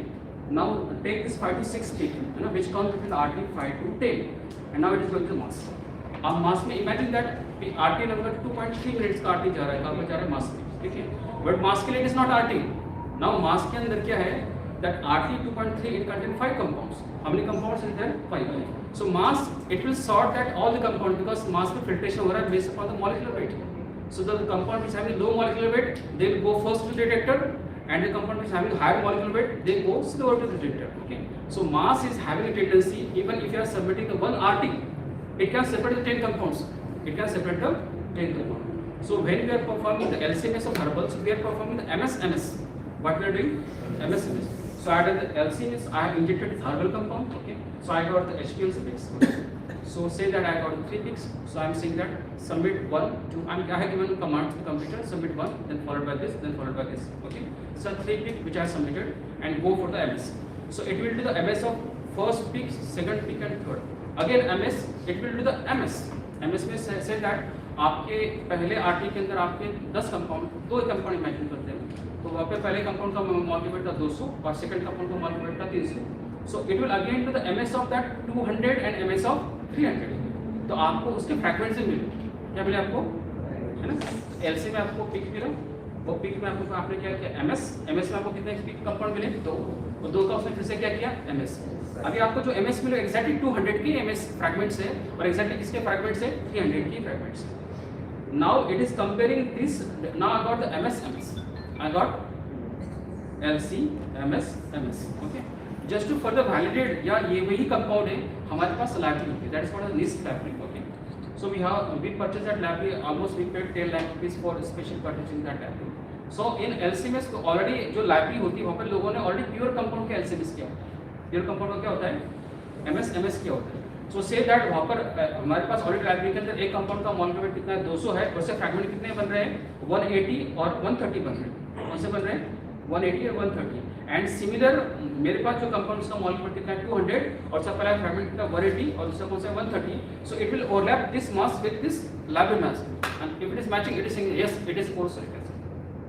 आपने separate किया क्या आपने biomarker का fail हो चुके हैं, biomarker में fail study biomarker इसका हाइट से कंपाउंड से फिक्स है ना. देखो आप जो रियल में काम करते हो प्रिंसिपल दे दी that okay when we are applying the streak. Okay. So streak में आपको 10 कंपाउंड दिखाई देते हैं. आप वहाँ पे कोई भी कंपाउंड बायोमार्कर उठा के डालो किसी मैच करता है तो आप बोलेंगे कंपाउंड्स के अंदर है. ठीक है. So this is beauty of LCMS. So we recently purchase LCMS in ICMR grant of 3 crore rupees and we just 3,500 rupees we are giving this one. अगर आपने बायोमार्कर मंगाया तो आपका एक बायोमार्कर आपको 3,000 लगेगा और पेपर वाले कितने मांगते हैं आपसे 4. हम आपको 60 कंपाउंड निकाल के देंगे उसमें 60 नहीं हम 100 कंपाउंड निकाल के देंगे उसमें. आप जितने बोलेंगे उतने कंपाउंड निकाल के देंगे सिर्फ कितने हज़ार रुपये 60,000. So this is beauty of LCMS. Okay. So of course so I hope that this second approach अभी आपके पास now but my intention of second approach is LCMS coupled with LCMS. So I got say that I got activity in say that in hydroalcoholic extract. So especially I have not sent all the samples for the LCMS. Intentionally I just sent hydroalcoholic extract for the LCMS because I'm interested to find out the phytoconstituent which are present in hydroalcoholic because I got the activity in hydroalcoholic extract.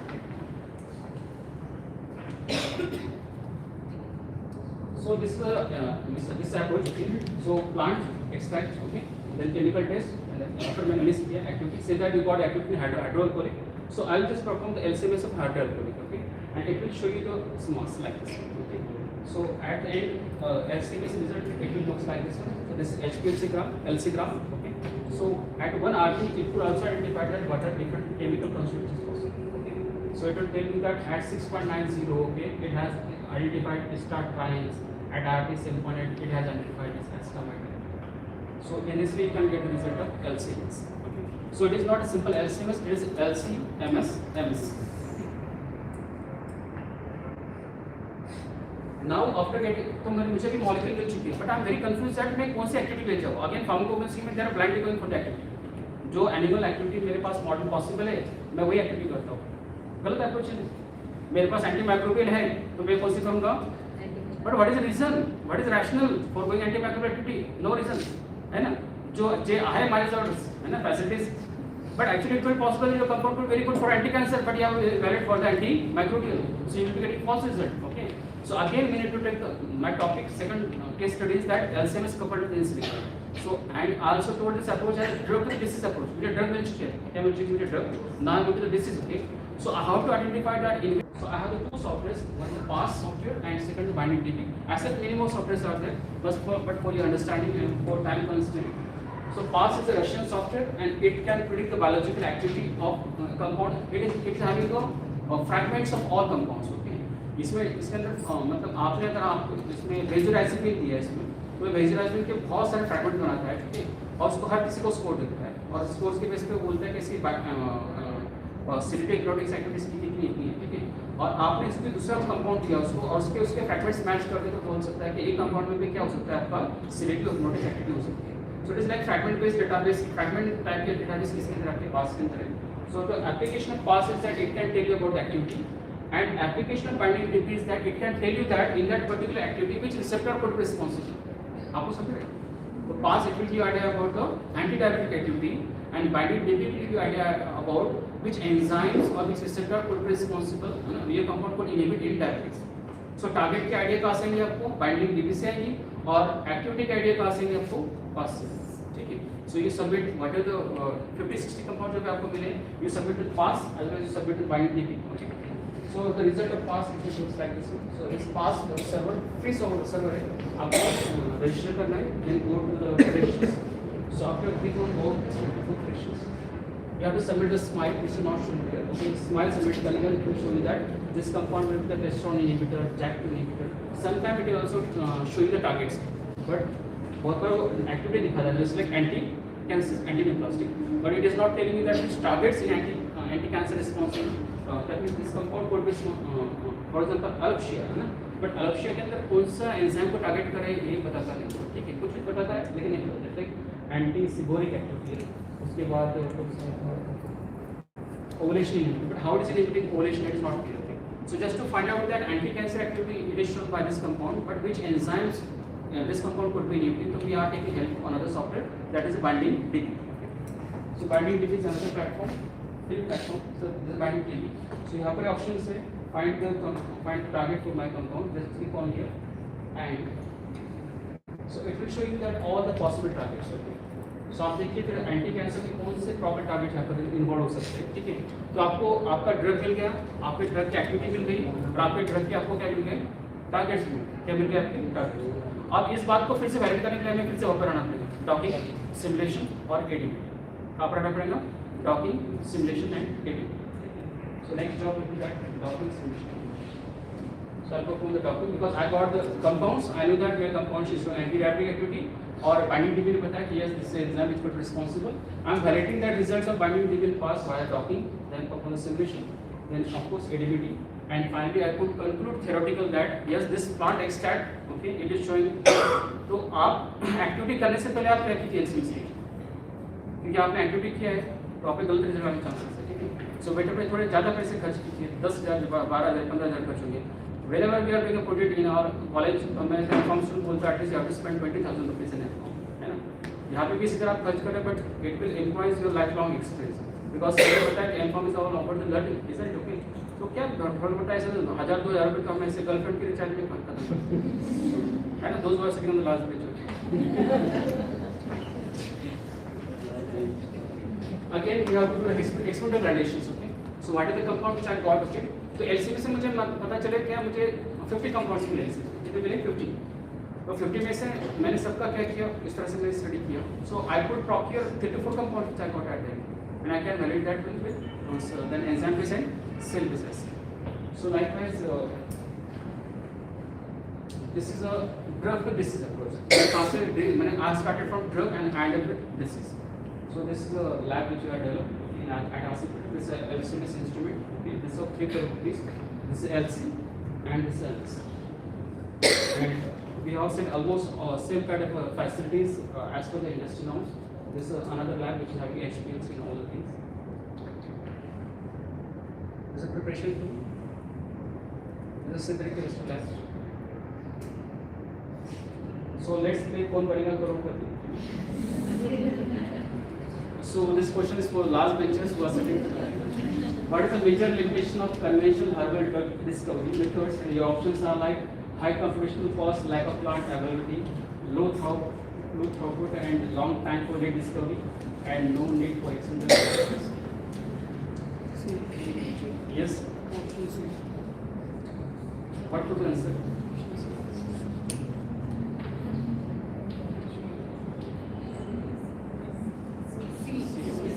So I'm talking is the option.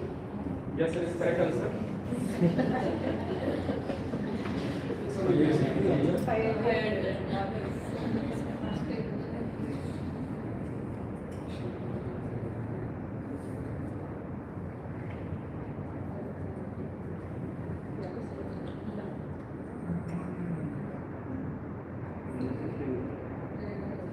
Now the second question, which step involves adding missing atoms, side chains and hydrogens to the protein structure? Options are docking, ADP preparation, protein preparation, and option C. So let's talk option C. Yes, it is correct answer. And you reached $5,000.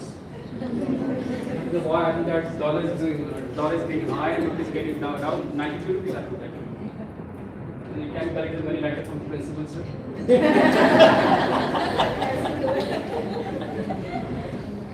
Third question on your screen.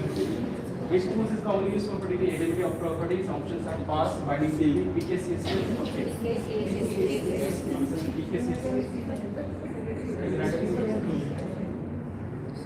And you reached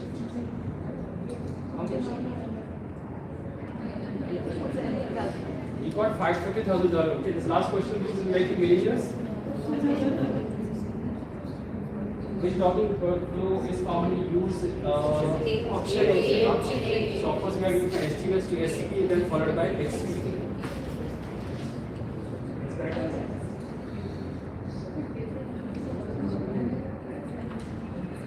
And this is the last question. Which scientific technique is widely used to identify the phytochemicals in complex herbal extracts? यहाँ पर आपका HPLC बच्चा है, HPLC बच्चा है ना, वहाँ पर आपको पैसे लग रहे हैं बायोमार्कर के, one biomarker cost about 3,000 to 4,000 rupees, okay, and that's rough studies. Sir ने मॉडल बताया क्या है, they are planning to put the TLC account, कितना low level का standard रख रहे हैं, ठीक है, बड़ा रखती थोड़ा है.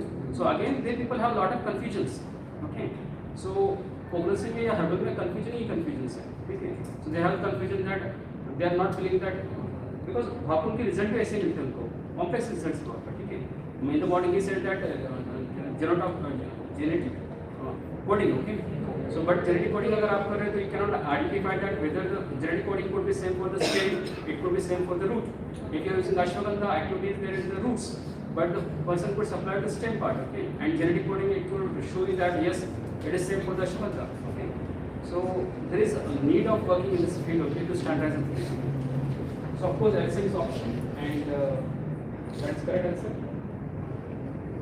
So you are really on now.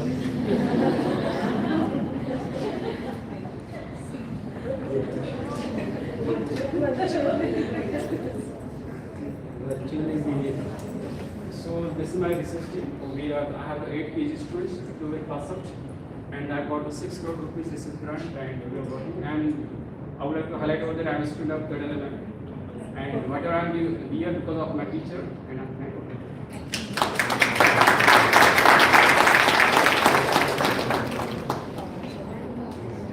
So my main intention of this lecture is transform medicine. This is a message which I would like to convey from. So if you have like questions, please. मेरा number दे देना sir से आप है ना. I don't want to waste time in questions.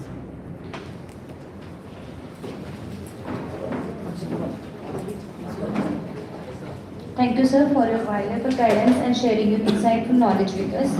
I request Dr. Harun Patel and Shilpa Harak ma'am to come up on the dais.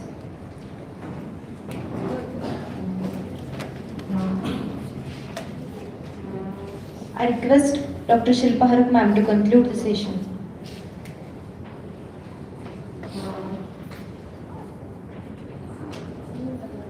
Thank you. Actually, the session conclusion, sir has done very well. He explained each and every point with super lucidity in language and technical terms also.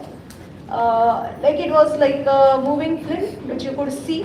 The picturization was very clear and different patterns. He told 3 parts he put the lecture into. First was the structure-based drug delivery, drug designing, which was there. It was absolutely like all the 6 steps he repeatedly also. I mean, म्हणजे पाठच करून घेतलं तुमच्याकडनं, काय ठेवलंच नाही बाकी. So the person who is listening to this in first time also has understood it very well. Second part was LCMS part, LCMS-MS, and then the combining them. So actually what he told is an inbuilt for a medicinal chemistry. It was the heart of a medicinal chemist who spoke all these words. So no bias on this. But yes, genuinely we should go for the most purest form of the drug and try to identify it. Phytochemical isolation, I have seen my classmates doing it. It's very difficult and very it takes years for isolating and then taking means in suitable amount, a significant amount of quantity. So there are number of steps in pharmaco or I said natural drug discovery. So before going or proceeding through this, if we use these technologies, now it is a cutting edge conference or workshop, and we have to use these cutting edge innovations like the molecular docking or AI simulations, even for ADMED.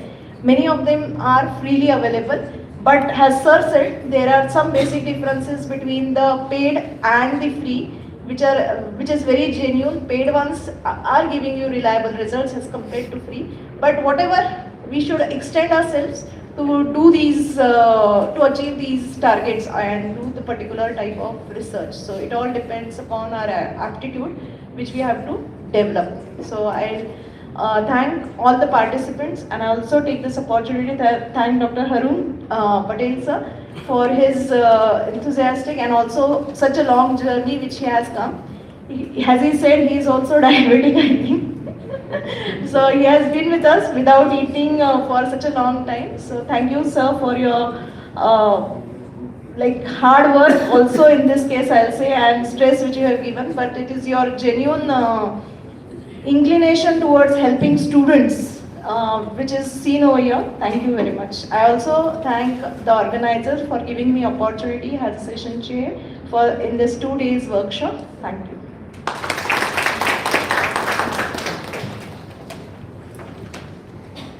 I now request Dr. Shilpa Harakman to felicitate Dr. Harun Patel with the certificate and memento. एक मोबाईलमध्ये बघ, एक तुझ्या मोबाईलमध्ये बघ.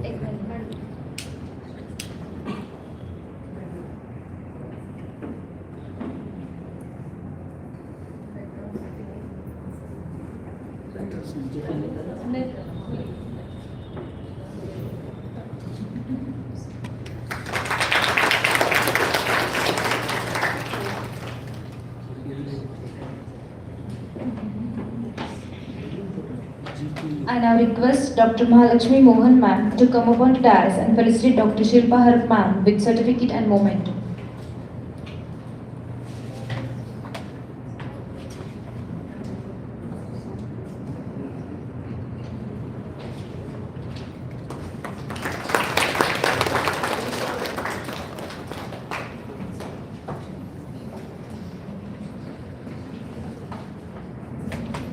Thank you, ma'am. I now request all the dignitaries and other students to proceed for the lunch.